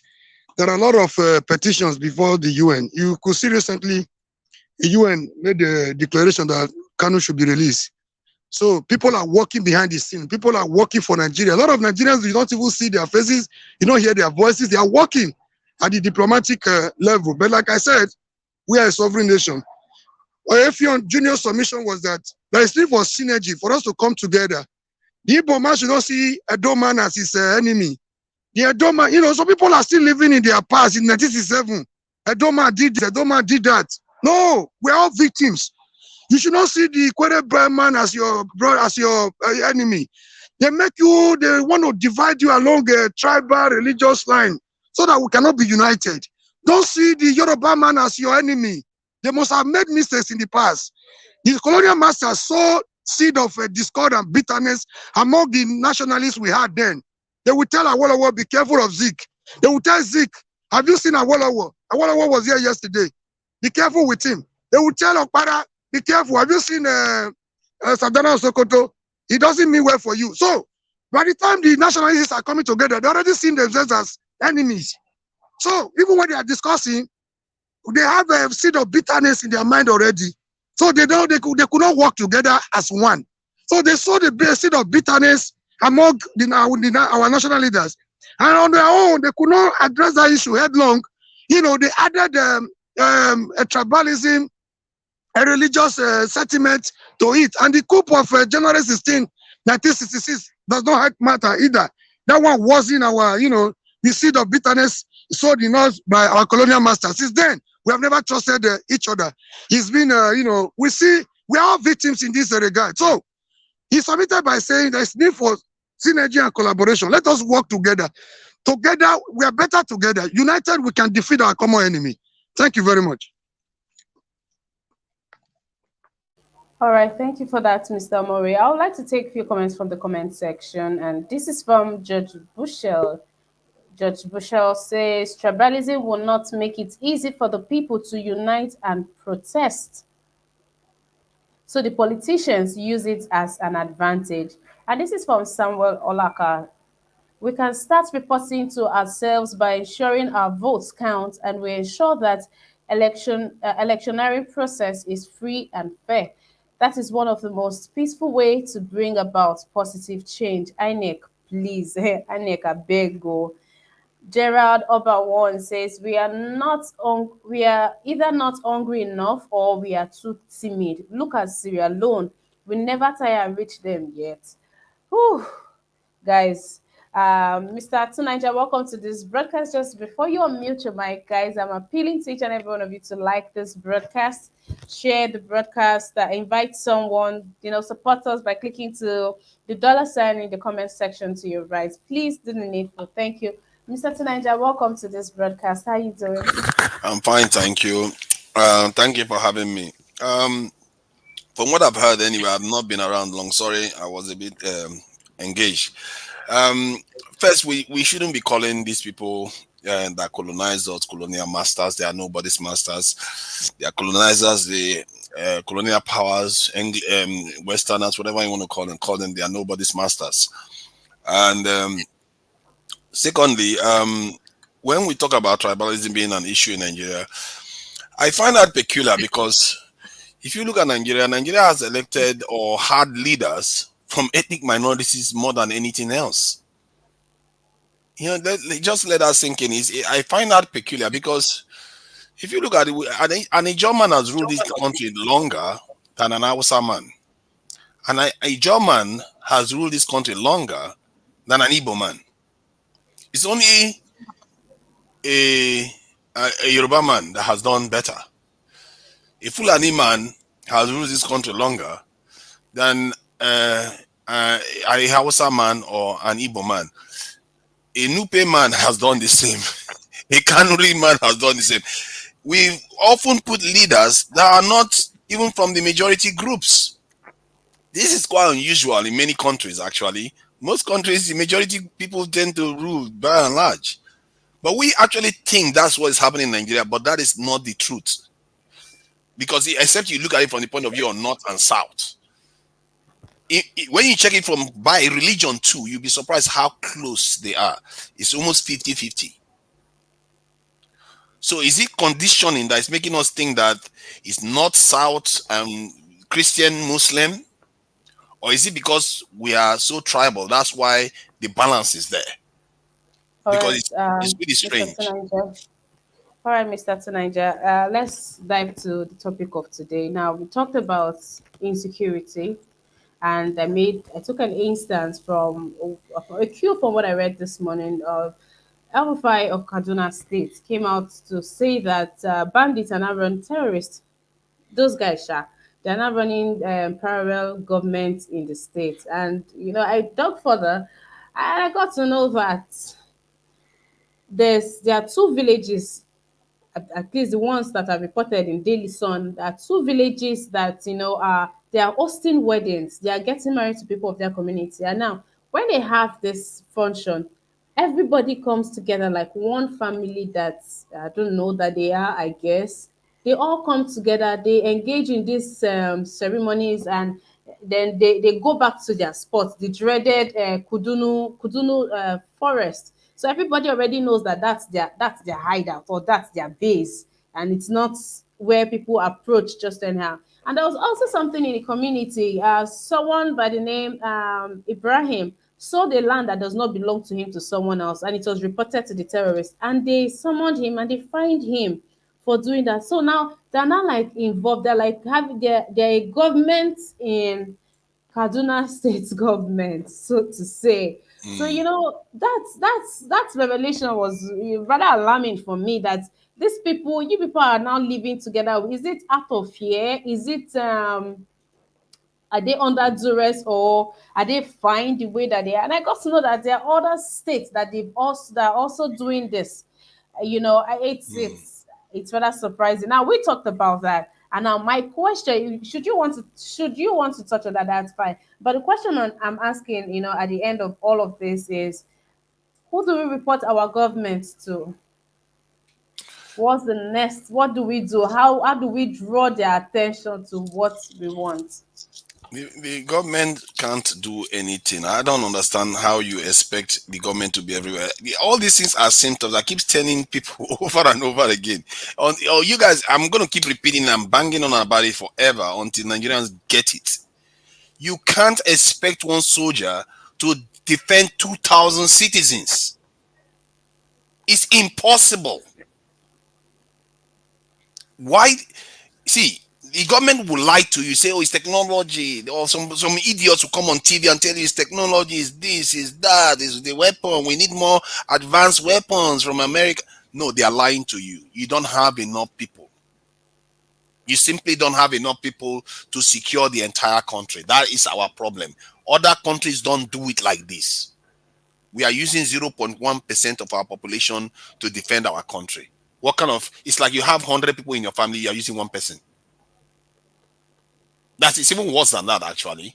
It's actually worse than that. I think So, Mr. Tunanja, you're saying the reason why these people, their population has, grown this massively is because we don't have enough military men over the years to combat this. To the point it's that these people they are erecting flags and they are owning territories, known territories. but in a way, when you look at it, it makes sense, doesn't it? It makes perfect sense now when you think about it, because that's what societies require. If you can't fill the space, something has to fill the space. It makes perfect sense. If the government don't fill it, guess what? Something will fill that space, because government can be everywhere at one time, except we make it that way. You can't have one soldier thinly spread on the ground and you expect him to be in the forest Mr. securing Tunanja, that area. He's not going to do it. Mr. Tunanja, so in this case, who is the government?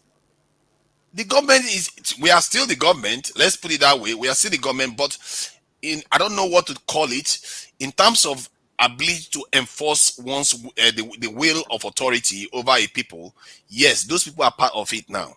They are part of the enforcers of rules, because somebody has to fill the void. The government is not present there, and these people are revealing it now. They are revealing some of the gaps.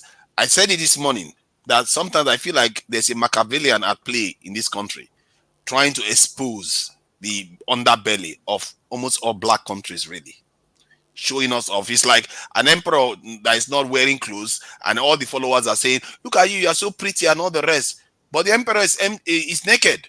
That's basically what we are. Our country, we are naked, and we just pretend as if everything is okay. And if this stuff doesn't happen anymore, we are going to still pretend as if we are not naked. We are naked. We have always been naked from the beginning. From when we got our so-called independence, we never were secure compared to the way other countries are. I, I can't, I can't tell people more than that. Look at what China is doing because one person visited Taiwan. It's like if there's an antenna to receive threat signals, it's like our own has been broken. We don't have it. We just assume everything is okay somehow. Even in our country, look at everything we are going through. We are talking about terrorists taking over some territories. And some people will still think, yeah, our soldiers are the best in the world. We were well trained and we can do it. Yeah, they have the power to go there. Yeah, if they go there, who is going to protect the Niger Delta? Who is going to protect Lagos? Who is going to protect Abuja? Who is going to protect all the other underbellies of the country? How many people do you have? Who is going to protect the politicians?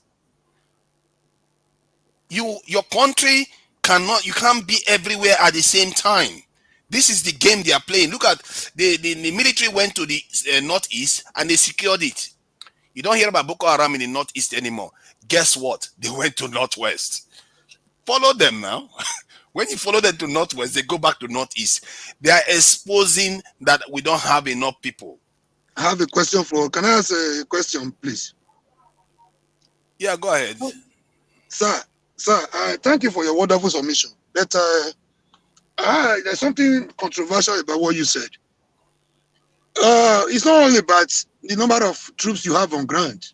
It's not only about technology has gone to the extent that nations are taking troops away from the ground.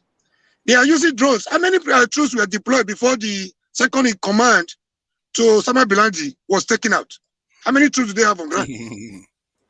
Yeah, that was them doing it from their country, not inside the country that they were in. Remember, America was in Afghanistan.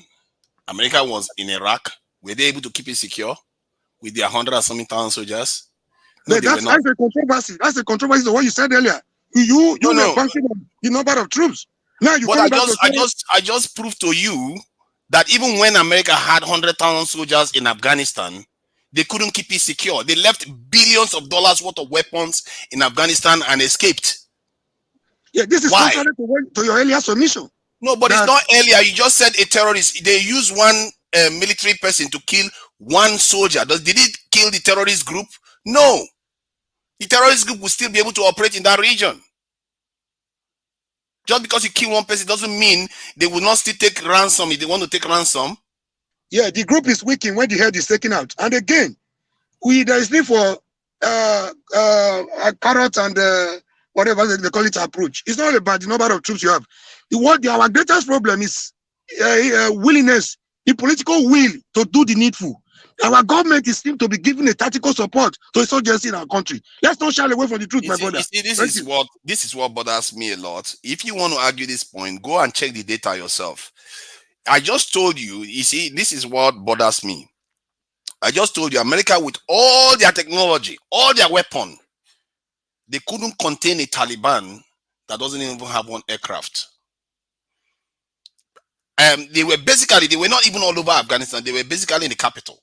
They were contained in the capital with all that soldiers, everything they got. And they still ended up people falling off from planes when they were escaping from the country. My brother, you think Nigerian government with their thin, hold on. And you think Nigerian government with their thin level of technology, America has 10 times more soldiers than Nigeria. 10 times more. With our thin level of technology, our thin level of military, and you think you can contain this thing? You can't. It's impossible. Sir, these are the two different scenarios. You're taking of America, taking the war to the terrorists in their own base in a foreign land. Now we're talking of territorial integrity of Nigeria. We're talking of internal security of Nigeria. They are two different scenarios, my brother. We're talking of the homeland security of Nigeria. We are talking of America taking the war for terrorists in their foreign land. Okay, let me paint a scenario that is more familiar to you. There are African countries in the North Africa, Egypt, Algeria that has the same problem. Guess what? Get their military level right now. With Egypt's military level right now, we should be somewhere around 1.5 million soldiers. Egypt had the same problem. They contained it. Algeria had the same problem. They contained it. But our military readiness is around our soldiers that are actually active fighting these people right now is around 120, maybe at most 140,000, which is not enough. Egypt alone is half of our population. They have about 700,000 soldiers. This is not even close. We are not talking about in magnitudes of 2. We are talking about in magnitudes of 8, 10. And Egypt is more sophisticated technologically than us. Why do you think they need that much people to protect them, even when they have more technology? And this is where this argument we keep making about technology is so false-headed. The most advanced technology in this life is human beings. To Niger. You see, let's not drag these things for too long. I just submitted by saying there's lack of political will on the part of the government. Number 2, have you listened to people, not just me and you talking as civilians, people that are served with that have first hand of our intelligence, of what they have discovered and what they have told the government that the government has not acted upon. I had a gentleman, that has come online more than 3 times to say, at some point, look at what we discovered. Look at people responsible for this. Look at what we get to the government. Look at the information. Look at the intelligence at our disposal. The government is not nonchalant about it. Look at the man that was the ex-CBN deputy governor, late Badaya Melafia. Did you listen to him? Did you listen to people like Danjuma? That look at there's a collaboration, there's a conspiracy against the Nigerian nation. My brother, I'm taking a back. If you go there, the thing you are missing is that they may hear that somebody is there, but they don't have the ability to project their power there. This is what I keep telling you. You don't have enough people. If I put you in a field and tell you to go and protect 100 people's life, you're going to have trouble with it. I increase that by 5 and say protect 500 people. You're going to have issue with it. Then I multiply it by 4. But Mr. Tunanja, let's even create this scenario, right? They are not asked to go fight 5,000 people at a go. They are just, can't they deploy 2,000, 3,000 military men? I mean, to go clear out, how many are these people? Are they up to 100, 200, 300, 500, 1,000, like all together at a spot? Oh, that's yes. where they are. They can be up to, and they know the terrain. That's what they say, that they don't know where they are. The truth is, the reason that they are not fighting, they cannot deal with it. Is that the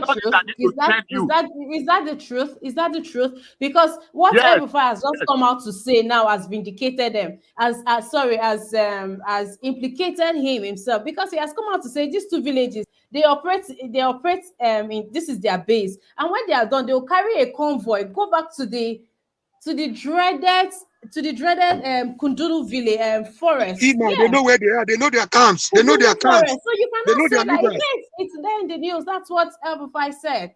You're calling this out.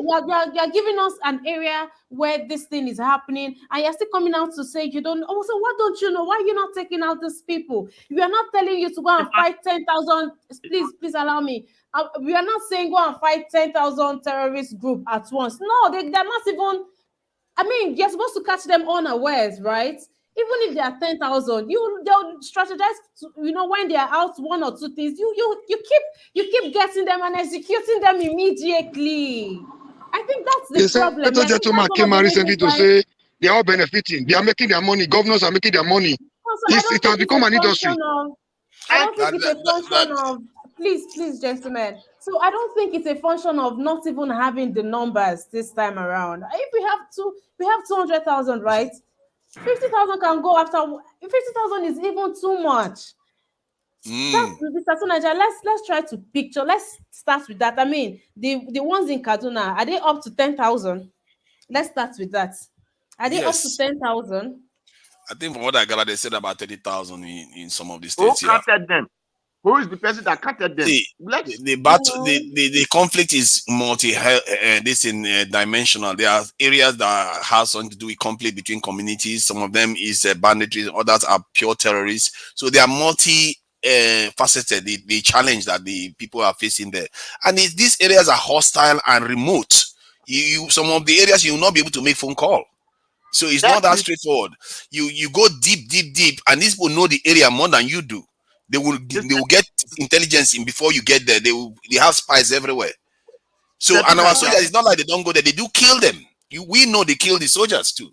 That is lie. They doesn't go there. Let's be sincere. Please, who is talking? Yes, this is Let Them Say. Okay, let them say. Welcome to this broadcast. Just give me a minute. Give me a minute, Mr. Let Them Say. Mr. Chooks. Yeah. Okay, let's have it, please. Yeah, to Niger, I would have, give a little thought to what you're saying, right?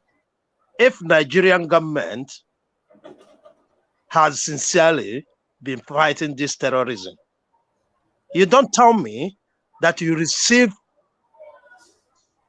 intelligence and you did nothing with it. Come on, to Niger. It's not about numbers. If if you have watched or read about what Nigerian soldiers did in Nigeria against Biafra, you won't be saying this. How many were there? How many were there? The Biafrans know the terrain more than they. And what happened? It's not a question of this, like somebody said, it's just a political will that is lacking. In fact, take away technology. These people are nothing. We can say all we want, but the reality is this government, this present government is not willing. In fact, they are aiding terrorism. I say it without regret. They are aiding terrorism. Look at Pantami. I've said this before. A terrorist sympathizer in your government to Nigeria, you are telling me about numbers. Except if somebody told you it's just about numbers. But I can't believe that you come here and say numbers. Numbers to do what? I mean, you people really scare me. You guys, man, you guys scare me. That you people are the people we have talking about societies. I just told you that other countries have magnitudes more than us, and you are still trying to rationalize that we shouldn't. We shouldn't. No, we shouldn't. To Nigeria, you know how they grade the strongest countries in the world is their technology, not their numbers. Yeah, that's why the ones that have the most advanced. Hold on, have you noticed that the ones that have the most technology also have the highest numbers? China, almost 4 million. China has technology Brazil, more than America. 4 million. America, 2 million, 2 point something million soldiers, 10 times more than we do. America does. Why do you think they do that? You think they don't understand they have satellites in space? They have nuclear weapons, jet fighters. You know how long it took them to kill? I think somebody mentioned when he killed that Al-Qaeda next in command. That's 20-something years it took them. With all that technology, 20-something years it took them to find one person. All right, Mr. Tunaija. Oh, wow. Okay, thank you for that. We'll come back to you. Mr. Let Them Say, welcome to the broadcast. You already made yourself comfortable, so I'll just allow you give your submission, Mr. Let Them Say. Thank you. What I want to say is that the problem that we are seeing insecurity in Nigeria. I heard when person said we don't have the number of military or air force or this or that. No, we have the numbers that can contain them. The problem is those that are in power are the insecurity. Let us not deceive ourselves. Those that are in, did you know that what we are fighting here is both the military, both the civilians, are the insecurity we have. Now, if they can go to Kanu and to, what do they call this place? Kenya, to go and look for our brother, Nnamdi Kanu, and bring it to Nigeria. Person is telling me that they don't have the numbers to catch a man in Sokoto, or to catch the man in Zamfara, or to catch the man in Edo State. No, we have the numbers. If they can go to a Boho house overnight and shoot and destroy everybody, even call a pussycat as a terrorist, kill a cripple, kill blind people.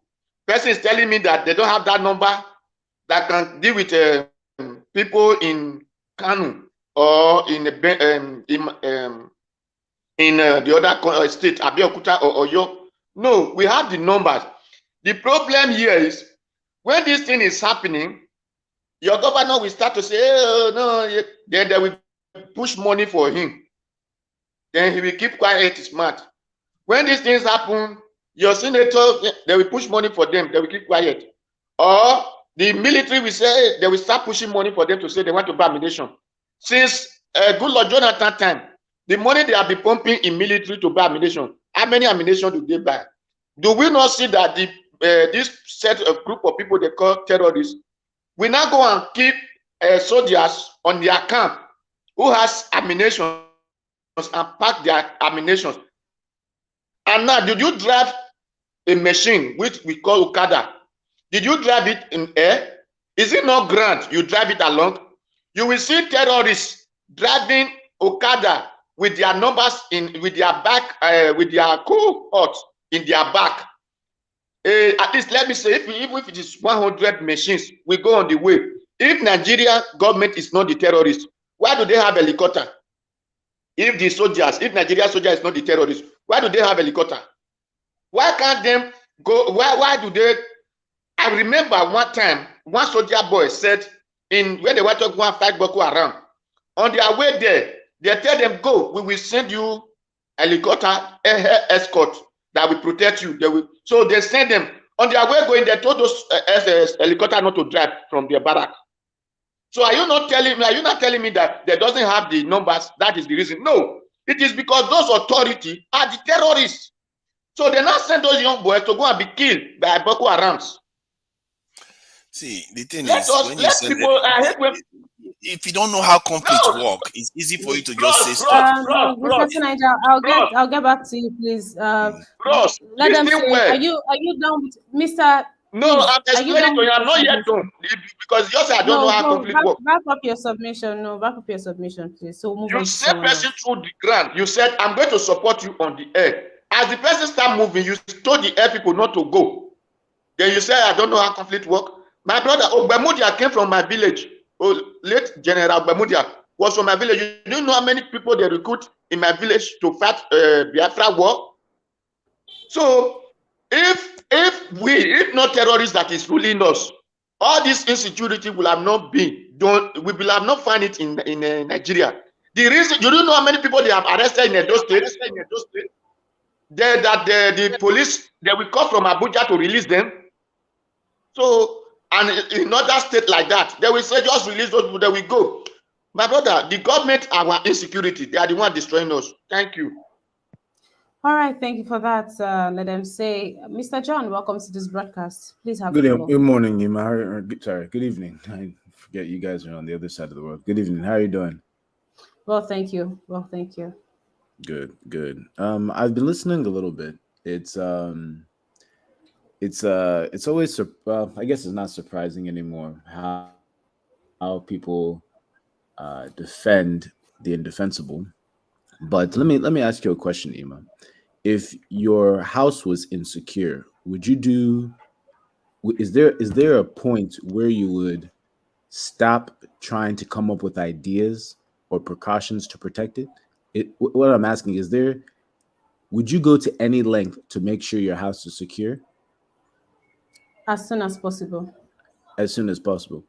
Ima, the very basic question people should ask themselves: why are they preventing things like emergency state police? Why are they preventing governors like Governor Autumn from getting the necessary equipment to protect his people? Why are they not immediately doing all the things necessary, whether it's just handing out guns immediately to citizens and doing snap trainings in order to, you see what I'm saying?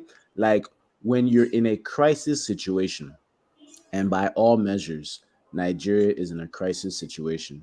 Nigeria has over maybe 9 different known terrorist groups operating within Nigeria. You have governors and officials coming out and telling you that entire areas have been taken over by known terrorists. This is not, like, to the average Nigerian listening, if you believe that the government does not have the capability, somebody is lying to you. If you believe that the government doesn't have the intelligence of what's going on ground, you're listening to people who are lying to you. Nigeria, and I'm speaking from a position of having the information, Nigeria has all of the information, all of the capability, all of the military hardware. The thing that's lacking, and I don't even think it's lacking, the thing that's being missed by the average Nigerian is to realize that the government itself is the one sponsoring the insecurity. There is no such thing as they don't have the numbers, they don't have the intelligence, they don't have this is a lie. This is an absolute lie. Intelligence agencies all around the world that have, look, they have satellites that Like, come on, people. This is 2022, where like the technology that the partners that Nigeria has, their technology is crazy. Like they know everything. Trust me, they know like everything. It's not a sci-fi movie. They actually have the technology to have all of the information. And they most of the time when it comes to Nigeria, they've willingly given Nigeria that information. That's why they were able to tell Nigeria that the terrorists are coming from the north to the south. And that's just what they tell us. There are things that they don't tell us. And Nigeria has the capabilities to know this information.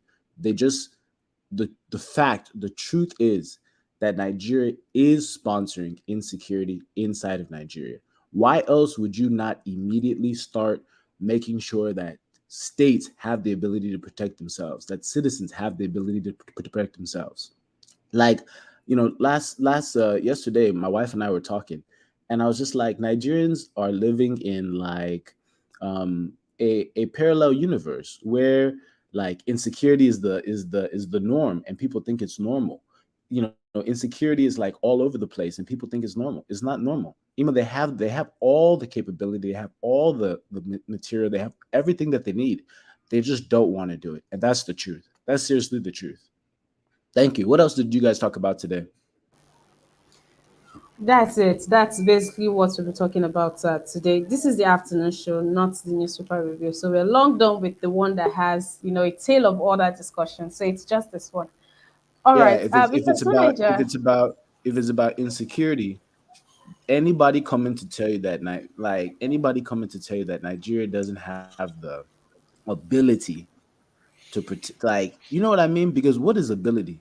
What does it mean to have the ability to protect yourself? Like, you have able-bodied people ready to go. It's just that they don't want to do it. We've heard countless stories of the military being told to hold off. We've heard countless stories of them knowing where it is. We've had government officials come out and tell us that there's corruption within the government. There's elements of terrorism within the government. Like, anybody at this point telling you that is not the government's fault that you're insecure, I just feel like I don't know what that person is getting in order to continue the charade. But the reality is that Nigeria has even if they just say, okay, we need to call mercenaries, we need to declare it now legal to have weapons for states. What are they doing? All that they can? Clearly not. Thank you so much. all right, Yeah, Mr. yeah, John, thank you for tuning in. Mr. Tunaja, I want to ask, right? You don't yeah. seem to join the school of thought that the Nigerian government, some, are in business with this terrorist group. You don't buy that by chance, Of even course though I they are buy into still. it.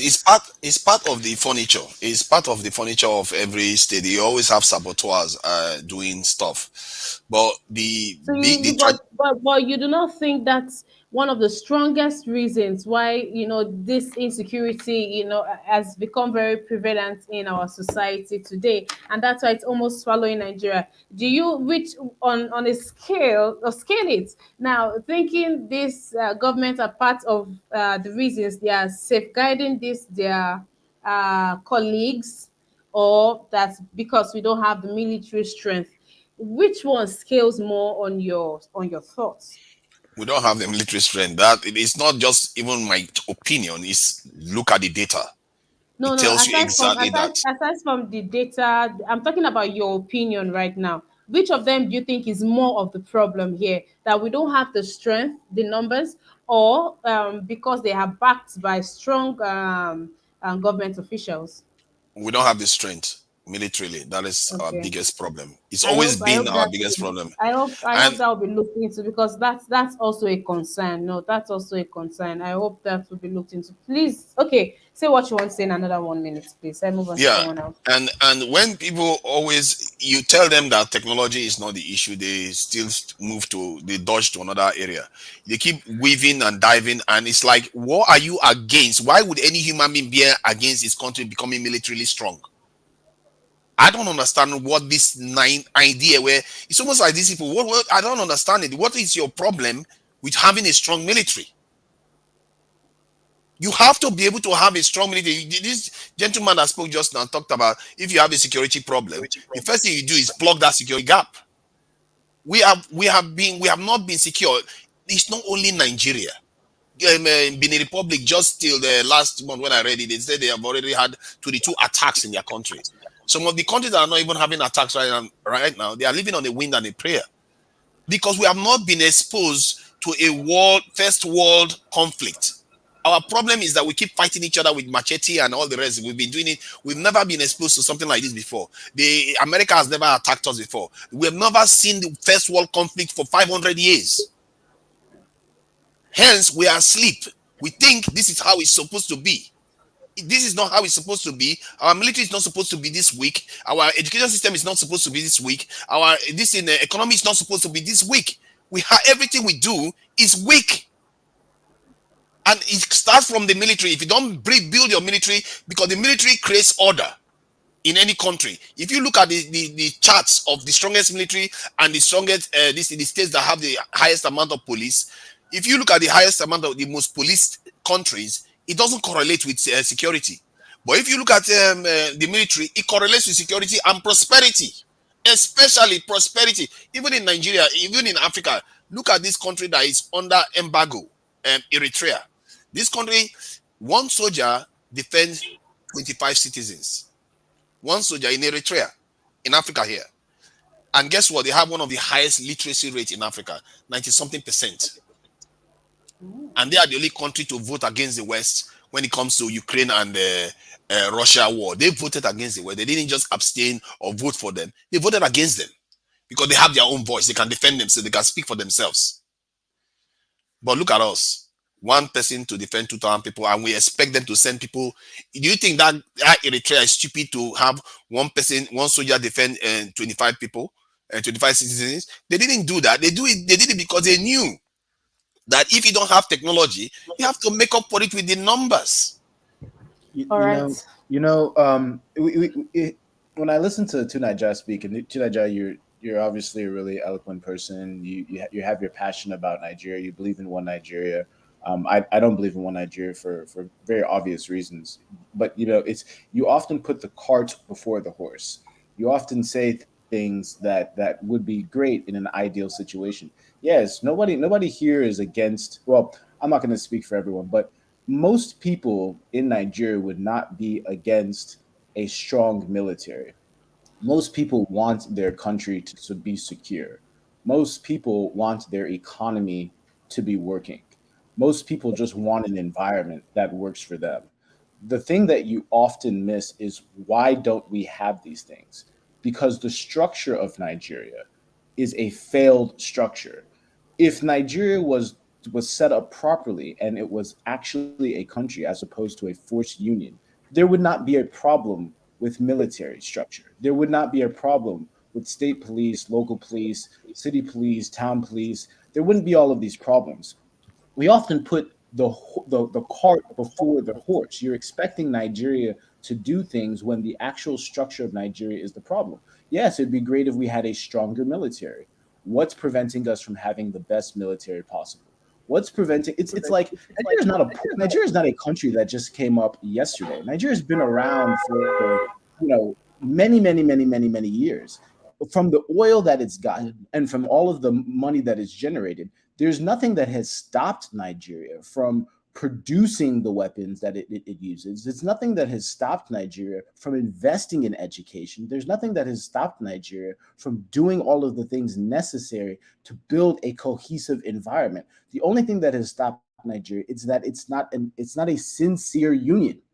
Nigeria is an insincere union. It is a union that has been devised so that it will never progress. So yes, you have some points in the sense that yes, if we just magically had a stronger military or we had more technology but these are not things that will ever be the reality of Nigeria because people don't want to fight for things that they don't believe in. Do you think the average All right, military Mr. John.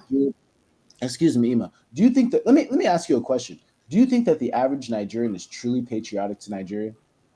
Do you think that that's the case? Do you think the average Nigerian is truly patriotic? What does patriotism mean?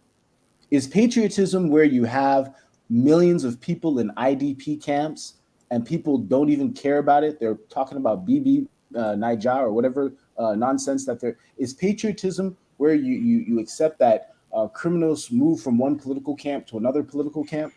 Is patriotism where are Nigerians truly patriotic? No, because it's they don't believe in Nigeria. Nigeria is a forced identity on them. So these are not problems. And this security thing is obvious. Like I said, this security thing is very obvious. If your house is under attack, you do anything in order to protect it. So if you were the president of Nigeria right now, to Niger, if you were the president, are you telling me that it's not your number one priority right now? You're the president of Nigeria. What is your first task? Your first task is to devote all, not to send $1 billion to Niger for trucks. It's not to sit here and send $1 million to Afghanistan. If you are the president of Nigeria right now, you know what you're doing?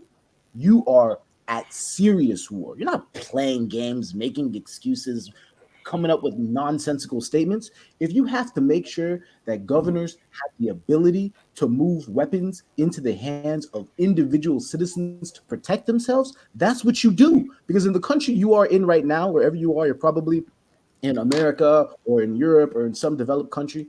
I guarantee you, if terrorists start running amok and acting crazy, the grandma will have an AK-49. That's how real All right. countries act. All They right, act Mr. John. by Thank you. I get what you are saying, but you see this thing we do where we make excuse for inaction and no. I'm not making paralysis. an excuse. No, I'm not making an excuse. I'm saying there hold on. should be action. I'm not making any Yeah, excuses. the one I concur with you is that why is the government not doing it? I said it before. I feel like all our leaders are basically traitors, running our countries like caretaker governments, strong enough not to collapse and weak enough never to be sovereign. And that is what I fear. And this is coming through maybe IMF loan conditions that they get, and they tell them you have to spend it on this. You're not allowed to invest it in the military or growing. So there's conditioning going on in our system that is just not right. And there are many powers in the world that will not be happy to see Nigeria become independent and fully strengthen us to the size that it belongs to, because Nigeria is practically the size of Brazil, and Brazil have 4 million soldiers. So it tells you that something is wrong with the fundamental structure of almost all black countries. There are only few black countries that have Thank broken you. out of it and created a strong military. But when you talk Yes. about structure from the point of view of Mhm. saying the nation needs to be founded properly before we can be sovereign, we can be loyal to Yes. our nation, you're not being loyal to a nation. You're being loyal to your town, your people too, by being That's loyal to that's that's Nigeria. the that's the that's the Let me first. let me yeah, let me Okay. finish my point. To Okay. If you are loyal to Nigeria, Nigeria does well. Your areas do well. The suffering that is happening in Nigeria now, it doesn't exclude Igbo people. It doesn't exclude Yoruba people. It's everybody. As a matter of fact, it doesn't even exclude this thing, the Niger Republic. It doesn't exclude the people in Cameroon. The problem is black based. This is a black problem. And this is why I tell people, No. if you keep focusing that, oh, I have to have a nation that is founded by flower planting ceremony. No, it's not How do flower. you It's not think flower. nations are It's not founded? flower. Hold on, let me Bro, finish my point. okay. You had your say. How do you think nations are founded? I can Nations are tell you. often founded by force, you like it or not. But what you know what That's those people move on to do? They move on to build something from there. This is the okay. fact. That's not. You can smile at it all you want. Tell me one nation that is founded by based on peace. There are countries, there are separatist group right now in Spain where they jailed the separatist leaders and put them in prison. You go to Greece, you see the same thing. You go to even the UK right now, they are seeking to do another referendum, but the UK government say no, you're not going to have it. Are they going to Okay, pull their hair out and say they're not going to be but loyal to the UK when the UK goes to war? excuse me. You have literally just proved my point. You have literally just proved my point. You are saying that in a developed country like Spain, in a developed country or a developed union like the UK, there are still people that are seeking self-determination. And trust me, there are not people that are getting massacred like they're getting massacred in Imo State for doing the exact same thing. And correction, I don't know what fantasy you're living in, but I'll tell you the truth for free. There is no way. Take this take this check to the bank and cash it. There is no way that Nigeria will ever progress by forcing people in the union. I'm telling you that Ndibo will fight Nigeria until Nigeria just collapses. 1,000 years, there will never be unity in Nigeria. You cannot force a union of people that don't want to be in that union. So whether you belittle it or not, you have to go to the negotiation table and decide that you want to be a country before people will be patriotic. Patriotism is not by force. You cannot force people. Just like if you were married now, I don't know whether you're married or All not. right, Mr. John, you need to wrap up your Let me just. submission. I need to move on to someone else right now. I'll definitely round it up. This is important because we're talking about security. We can't gloss over things. We have to. I mean, this is a worthwhile debate for people to really understand why their country is not progressing. You cannot force a union, and you cannot force patriotism. If you come to America, the reason why people are patriotic is because there's something to be patriotic about. There's even though the this guy doesn't know. Okay, I don't know. You don't know. Listen, let me tell you something. You can probably tell the difference between your accent and my accent, right? You can tell the difference between your accent and my accent. So you should know that I probably know the environment that I'm in more than you know it. I grew up in the environment. It's not like, oh, I was adopted into the environment. I know why people are patriotic in the country that I'm living for. That I'm living in. I know why they're patriotic. And I'm telling you that you cannot force patriotism on people. All right, Mr. John. Truly earned. That'll be all that I can take from your submission right now. Thank you. I might come back to you, Mr. John. I'd like to move on to someone else. Mr. Maury, welcome back.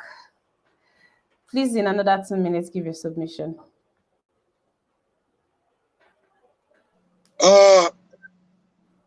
We should not make excuses for the failures, ineptitude, and tyrannicals of our government. There's lack of political will. When there is a will, they say there is a way. If you are willing to address the problem of insecurity along, by now, you should have been making progress. Every situation is deteriorating every day. Somebody is coming here to say the number of. Well, I mean, Nigeria was one of the strongest in that sub-region. We could go to Liberia to restore peace. We could go to different countries to restore peace. When Nigerian soldiers, our military was one of the strongest in that sub-region. So there's lack of political will. There's an agenda going on. You know, there's a tactical support for insurgency. People cannot be making negotiation on how to pay ransom. You gather the money together. Somebody goes somewhere, pick it up, and go scot-free. I was watching a clip recently. How the money they looted from Nigeria, they were I think they were apprehended by Ghanaian police along the border somewhere. You know, loaded in a fuel tanker. You know, people are profiteering. I listened to one gentleman that was arrested. Oh, how everybody is making money from it. The government is making it has become an industry. They are making money. The government is making money. I mean, I was taken aback by such utterances. You know, where there is a way, they say, I repeat, there's always a way. The Nigerian government is not willing to to address the insecurity in Nigeria. Thank you very much. All right, Mr. Mori, you guys. Let us have a robust discussion on this. I think these people they really need this. Let's compare data. Let's compare realities here, because sometimes people just say stuff just because it's good for people to hear. The truth is, we need the numbers. Mr. Tunaija, I think you can interrupt every other person but me, please. Okay. I was just about to pass on information. I'll come back to you, sir. Okay. All right, guys. Please, let's do the needful by liking this broadcast. Come on, this is quite an intensive one. I know you're still here. I can see the numbers flying up. But guys, please, let's do the needful by liking this broadcast, sharing, inviting someone. It is not too late. I'm still going to be here for a couple of minutes. So yes, invite someone onto this broadcast. And guys, it's the weekend. Come on, do the needful. Use the $sign to the right in the comment section to support us. Yes, please do so. Thank you. But do not forget to like the broadcast and keep the comment section engaging, because I am watching and I'm looking out for something to read out here. Thank you. Mr. Tunaija, before you go on, I'd like to ask Mr. John. This is a question I've asked every other person but you. So in this case, you know, I know that there's always someone you can always report someone to, no matter how big that person is. The person has someone that they listen to, or you know, the voice a voice of reason for a person or persons. Now, in this case, who do we report our government to as we see that they are not functioning?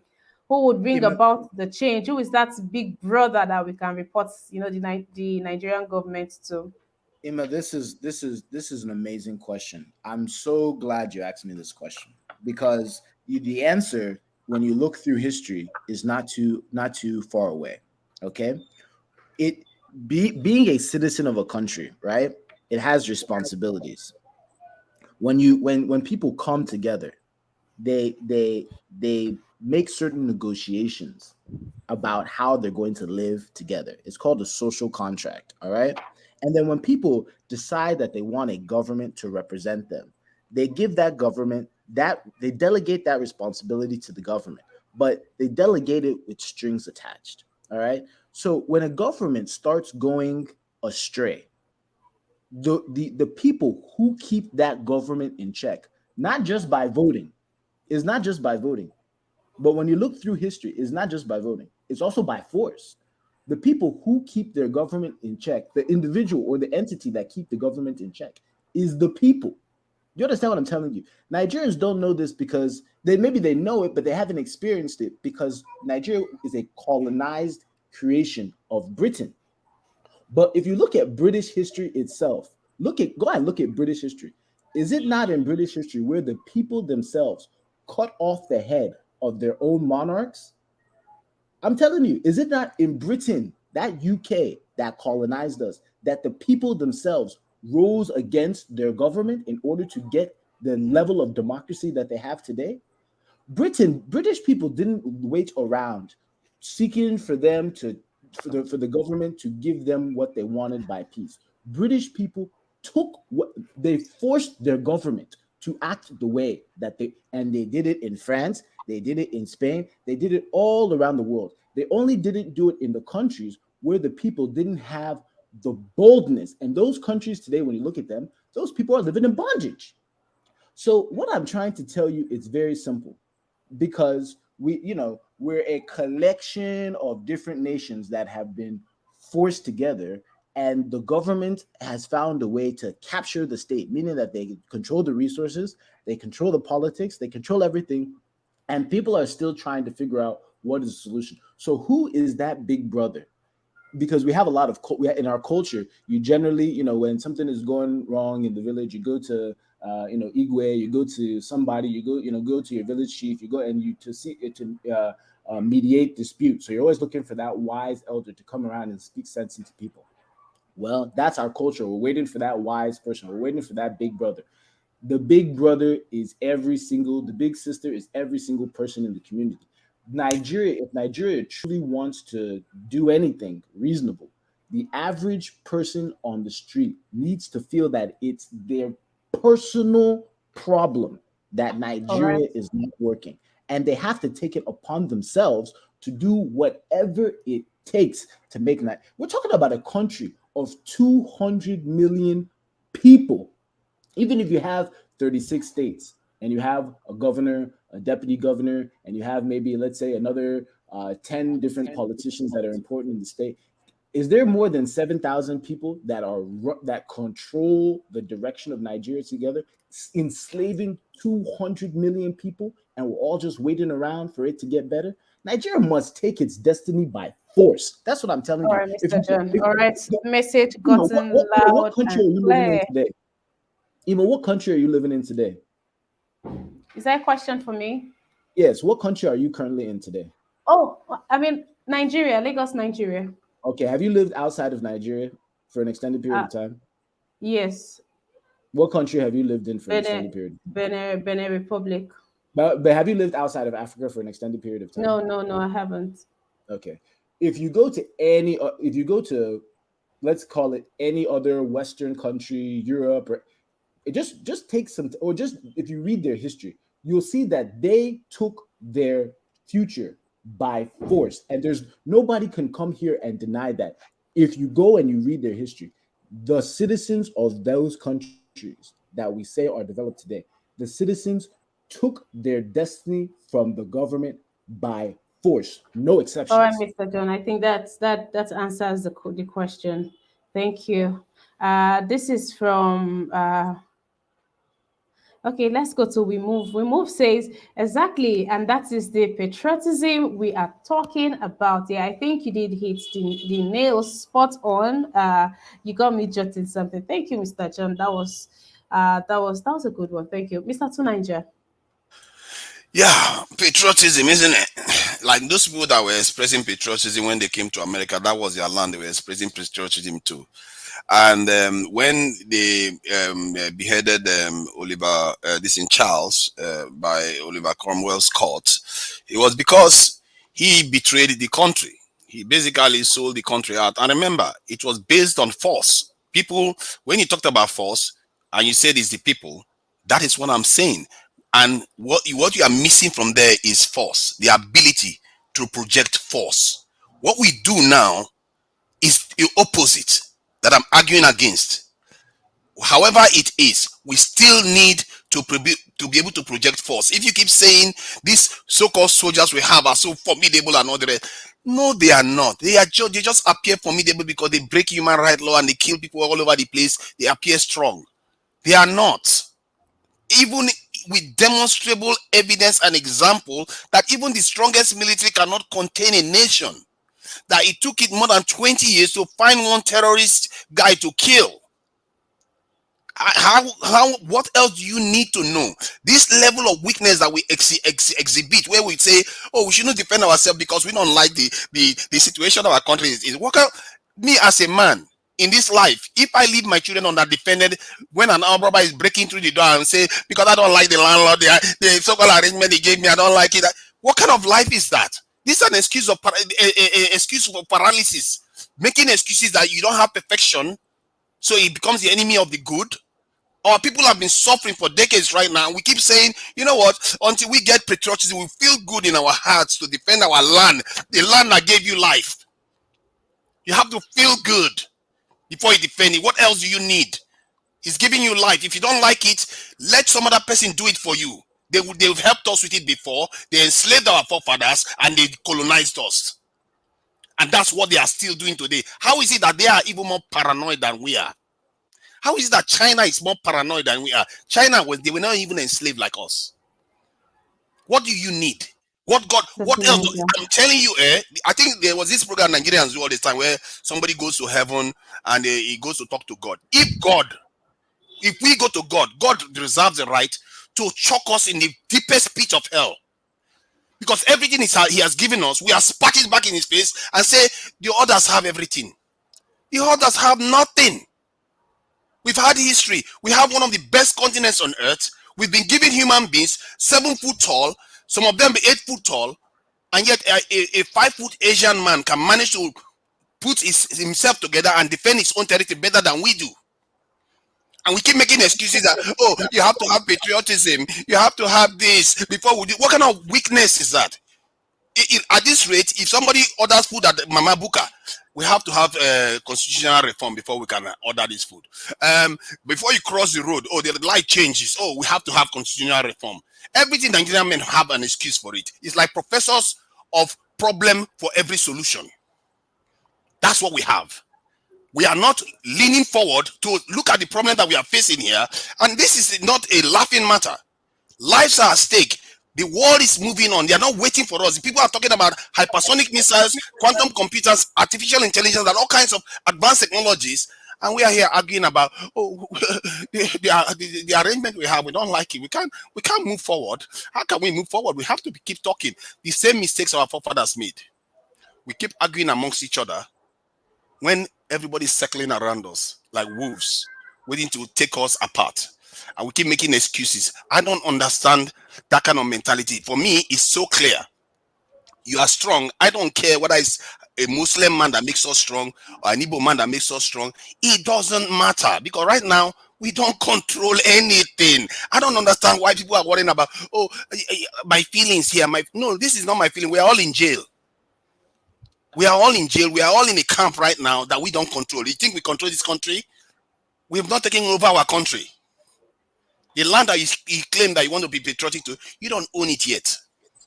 The Westerners, the Chinese, the Indians, They call the shot what happens here. Our loans, they control it. Well, when we talk about our loans being serviced by 90% of our revenue, why do you think that is? Why are we so scared? Because we don't control anything. And we are here worrying about the constitution we signed. That's not how the world works. The world is moved by strength. If you don't have strength to come together to get over your ills and move forward and make yourself stronger and compete in the world the way it's meant to be done, you are always going to lose. Look at the Europeans. They killed each other in the millions. They killed each other in the millions in the Second World War. They were able to look past it immediately. Immediately. Not their forefathers killed each other. This one, them, they kill each other. They look past each other immediately, created the UN, created the EU, and created NATO to defend themselves. And look at look at how they've run the world since then. And we are still holding grievances. How what that guy said, that Igbo will keep fighting the country forever, even if for 1,000 years. You will keep fighting the country, for 2,000 years. You keep fighting the country. What kind of thinking is that? That is the thinking that puts us in bondage. 10,000 years. 10,000 But I just told you. Do you know how many people Russians lost? Russians lost 28 million people in that war alone. They were the First World War. Hold on. Let me finish. In the First World War, the Frenchmen lost 10% of their population. That is millions. These people made the sacrifices and they built what they have today because they are able to look past their feelings. They are able to look past their feelings and say, you know what? I see the bigger threat. Let's put our head together and face that bigger threat. But we see the bigger threat.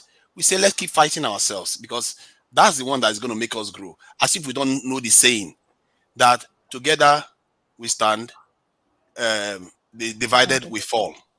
And we just keep doing that. Yeah, Right, Tunaja, I think you're missing. Yeah, I think you're missing the Mr. Tunaja and Mr. John. Yes. This broadcast was supposed to have ended 24 minutes ago. I can't go on further. By 6 p.m. in just a couple of hours, we'll be back here with the debates, which will be the best platform for the both of you to go at each other. With facts and all of that.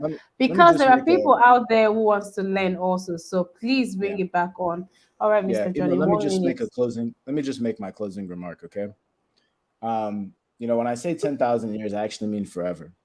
And the thing that you have to realize is that when they say divided, together we stand, divided we fall, it really is important of how you came together. You can't sit there and kill people and then expect them to be patriotic. You can't force people into unions and expect them not to fight against you. It's really as simple as that. It's not, you can try and build a country by forcing people together and saying, okay, well, we have bigger problems. Let's just be patriotic. Let's just close our eyes and forget about all of our private concerns. And it's emotional. I know you use the term emotional and feelings. And listen, the reality is that emotions and feelings run the world. If there are no emotions and feelings, well, if you read the book The Giver, you would realize that's not a reality. People have emotions and people have feelings. So if Nigerians, if the people that are in the place, because Nigeria is finished mathematically, economically, it's done. But if the people are ever going to progress with immediate effect, get to the negotiation table and understand how to reorganize yourselves, because the region is not Nigeria, the Niger area. It's not going to get any better unless things are renegotiated. Because you're sitting here talking about people coming together to fight for a common cause when we're telling you that the government is sponsoring terrorism, that it's not even allowing those same people that they claim that they should be patriotic to have weapons to defend themselves. Instead, they're demonizing them for seeking self-determination. They're killing them in Benue State. They're putting people all around the country in awkward situations. They're not even giving those people that are supposed to be patriotic weapons in order to defend themselves. And then somebody will say, we don't have the weapons. We don't have the technology. Do you know how much $1 billion is? Do you know what you can do with $1 billion, let alone the tens, if not hundreds of billions of dollars that Nigeria has looted and wasted? And then people will just sit here and say, oh, you know, why can't we just all come together? Come together for what? To eat pepper soup? What are we coming together to do? You have to come together for a purpose. You have to, for people to come together and bleed and die for each other. You have to believe in what you're dying for.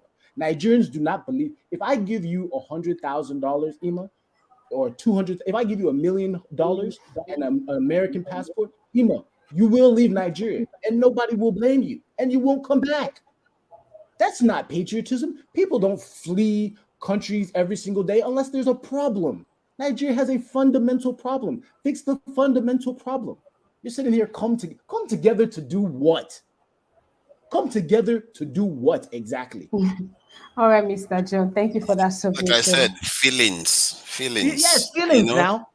people Oh, like you are not. Let's see. People, 60,000 people like this guy. Guys, give other people. You just said. Don't worry, he's going to stay. I know both of you hold the same opinion, so there's no point repeating it. The point is that when you keep saying that this is you are coming together is a bad thing, how can you say that when you because you don't even understand the challenge we face? You just think I your don't fellow understand black the man is challenge your we face. you don't. You simply don't. You Man, think can that you your give fellow black people? man is your biggest all right, problem. all right, all right, gentlemen. All right, I gentlemen. don't understand the challenge. Mr. Okay. Chooks, Mr. You don't. Chooks. Yeah.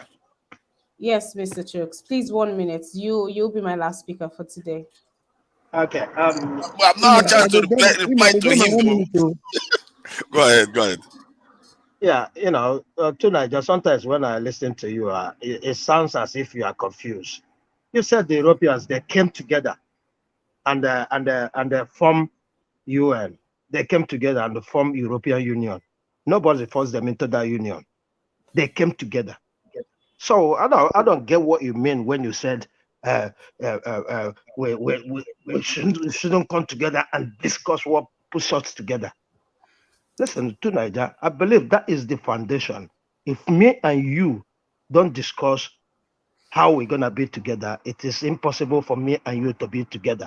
It's as simple as ABCD. The English, the Scottish, you give an example, seeking for referendum. They fought. They came together.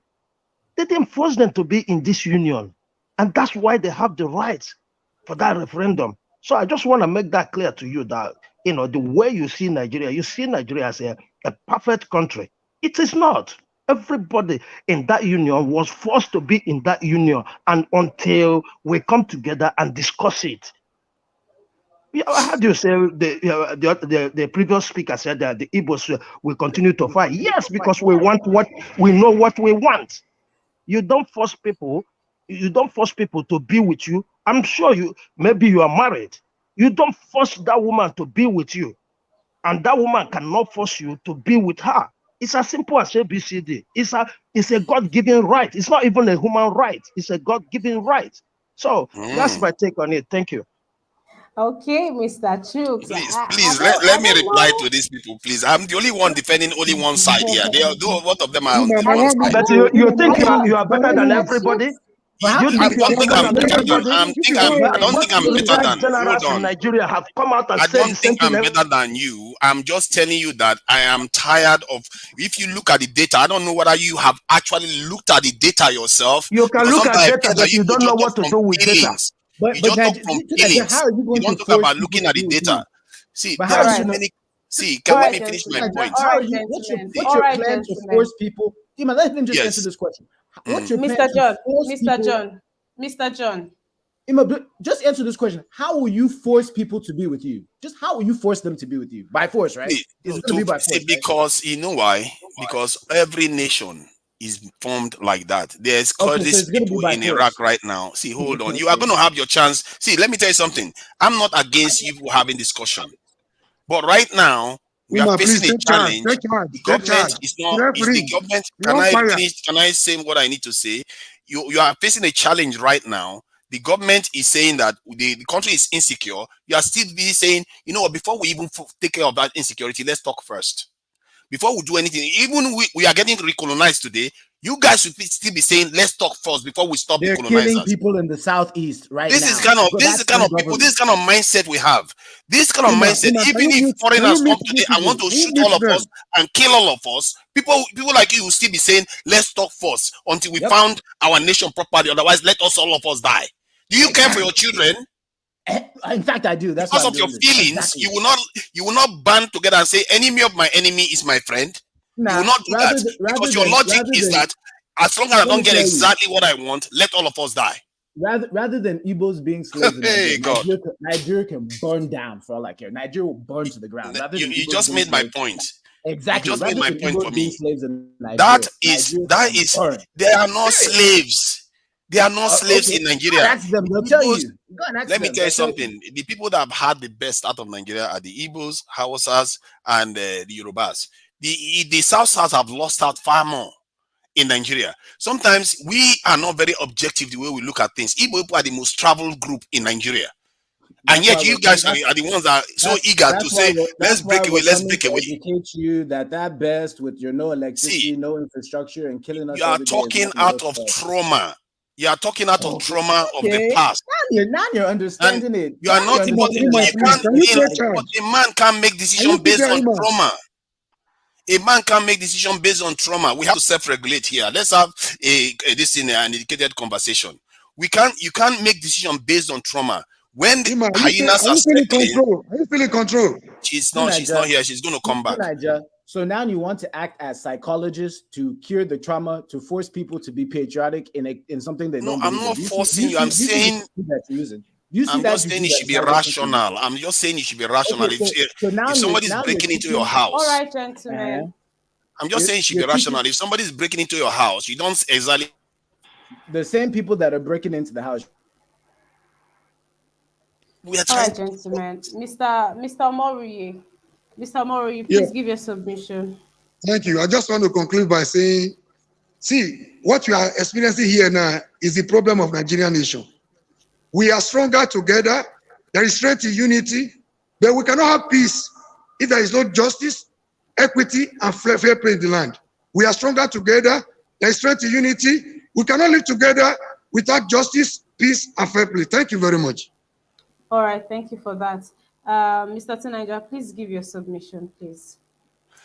I agree with what he said, that we have to live together. We can live together and be stronger for it. And without peace, justice, it's just the order.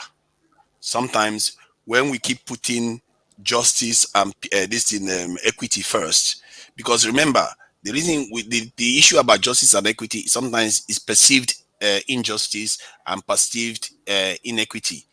So that needs time, a calm head for that discussion to be made. But when you have security challenges, which is the most fundamental any living entity has, you have to focus on dealing with that. And if we deal with that, then there will be room then to have all these nice conversations about sorting everything out. Because right now, I feel like we are seriously under threat and we don't have the space to start having conversations or having fights with each other. We are going to set Africa back 2 decades if Nigeria goes into some kind of conflagration. And that is what I don't think even any of them want to see. I say we vote for strength. We always want to go for strength first, because then when you have strength, you can determine what happens later. Thank you. Thank you. Thank you, Mr. Tinaja. Mr. John, please round up with the submission. Yes, when someone says that we're stronger together, yes, but stronger together in look. So the European Union is together, but they're different countries. So you see that they are together, but they are actually different countries with different constitutions. So you can have different countries with different constitutions that collaborate along economic lines, along military lines, along any other sort of dimension that you want to collaborate again. You don't have to be forced together. There's NATO, there's the European Union, there's all sorts of examples where there are countries that are right next to each other that collaborate for whatever purposes they want to collaborate on, while respecting their individual differences and respecting their borders. So yes, I believe in stronger together. I just don't believe in together by force. Those are two different things. And I don't think you can force patriotism on people. That's impossible. You can't force unions. And saying that, oh, let's just overlook Nigeria is falling apart, Nigeria will fall apart. And the only thing that can save Nigerians, not Nigeria, because Nigeria is irredeemable, is for people to come to the table immediately and start talking about how we need to reorganize ourselves. That's the thing that will save Nigeria, because it's broke, it's sponsoring terrorism. There's no patriotic people. Nobody really believes in the country, and the foundation of all of that is the fact that it was not a negotiated union. And people still to today will come out and tell you that there's nothing to discuss, that it's by force, that we must be together. Think about it. All right, Mr. John E. Thank you for that. And also, I'm sure this question is for you. From Michael is saying, "Are you an IPOB member? That's how you dish out propaganda." I think he is. No, not I think he is. He said it already. That he's Biafran. That he's not Nigerian, right, Mr. John? You said that the other day on the broadcast. All right, he doesn't want to answer to that. Okay, we move. Thank you. Thank you for joining today's broadcast. Michael, thank you for joining today's broadcast. Mommy Diaspora, I see you right there. Oh, Echo say, thank you for the gracious donation. We are grateful. Thank you very much. I'm saying thank you. Niger Watch is saying thank you. God bless you. God bless you. Thank you very much. Uh, we have G Simon. Hi, thank you. Welcome. No, not welcome. Not welcome. Thank you for tuning in. Thank you. We move again. Says it is not by force. What is not by force? Patriotism or what? James Morgan, thank you for joining. Thank you for being here. And I'm coming back to the same set of people. Gerald, thank you, Judge Bushel, thank you. You guys have been very, very engaging on this particular topic. Thank you for being here. I'll see you guys much later today by 6 p.m. Nigerian time. I hope you guys would. I hope you'll still be here, Mr. Oh, you're talking to a course. Okay, Mr. Vine Maxwell, I am so sorry. We've come to the close of today's broadcast. I'm sorry I will not be able to accept any more persons into the screen. Please, guys, remember our programs, our lineup of programs. We have newspaper review Monday to Saturday, 10 a.m. Nigerian time to 11 a.m. Nigerian time. And we have Mondays, Wednesdays, and Fridays for the chat like this, where we come and talk about topics that are off the newspaper, things going on around. And we use this program to give a voice to the voiceless. Yes. And also we have discussions Monday to Thursday, every evening, 5 p.m. Nigerian time, also by your favorite girl, Kachi. And you know what happens on Friday? It goes down hot for the debate, 6 p.m. Nigerian time. Guys, just not to be caught unaware, just turn on the notification bell right there. So for every time Niger Watch goes live, you would be notified. I'm sure you will like that. Thank you to each and every one of you that participated today. Thank you to my amazing panelists. Each and every one of you are you are appreciated, and you are noticed, you are seen. We are thankful for you guys that come in here and engage the people and share knowledge. Yes, and share knowledge. Guys, also, let's not bash people when their opinion does not align with our own. Variety is a spice of life, and we know this already. People are allowed to have their own opinions. You take it or you leave it. That's it. Pick what you can pick from it, learn what you can learn from it, and move on. As we dive into the weekend, guys, let's spend time with family, let's spend time with friends, let's spend time with people that matters, and let's do the things that matters. Do not forget to extend a hand of friendship or of help to someone. Be the reason why someone is smiling. Be the reason why someone says thank you or God bless you. Do something for someone that cannot pay you back. Let's be kind. Let's be kind. Please be kind to let's be kind to one another. So I'll see you guys later in the evening, right? Yes, and I'll also be here 10 a.m. tomorrow for our newspaper review. So until I come your way again, you stay well, you stay safe. Bye bye. Bye, Iman. Thank you for your wonderful job. Mr. Mori, you have an amazing weekend. You too.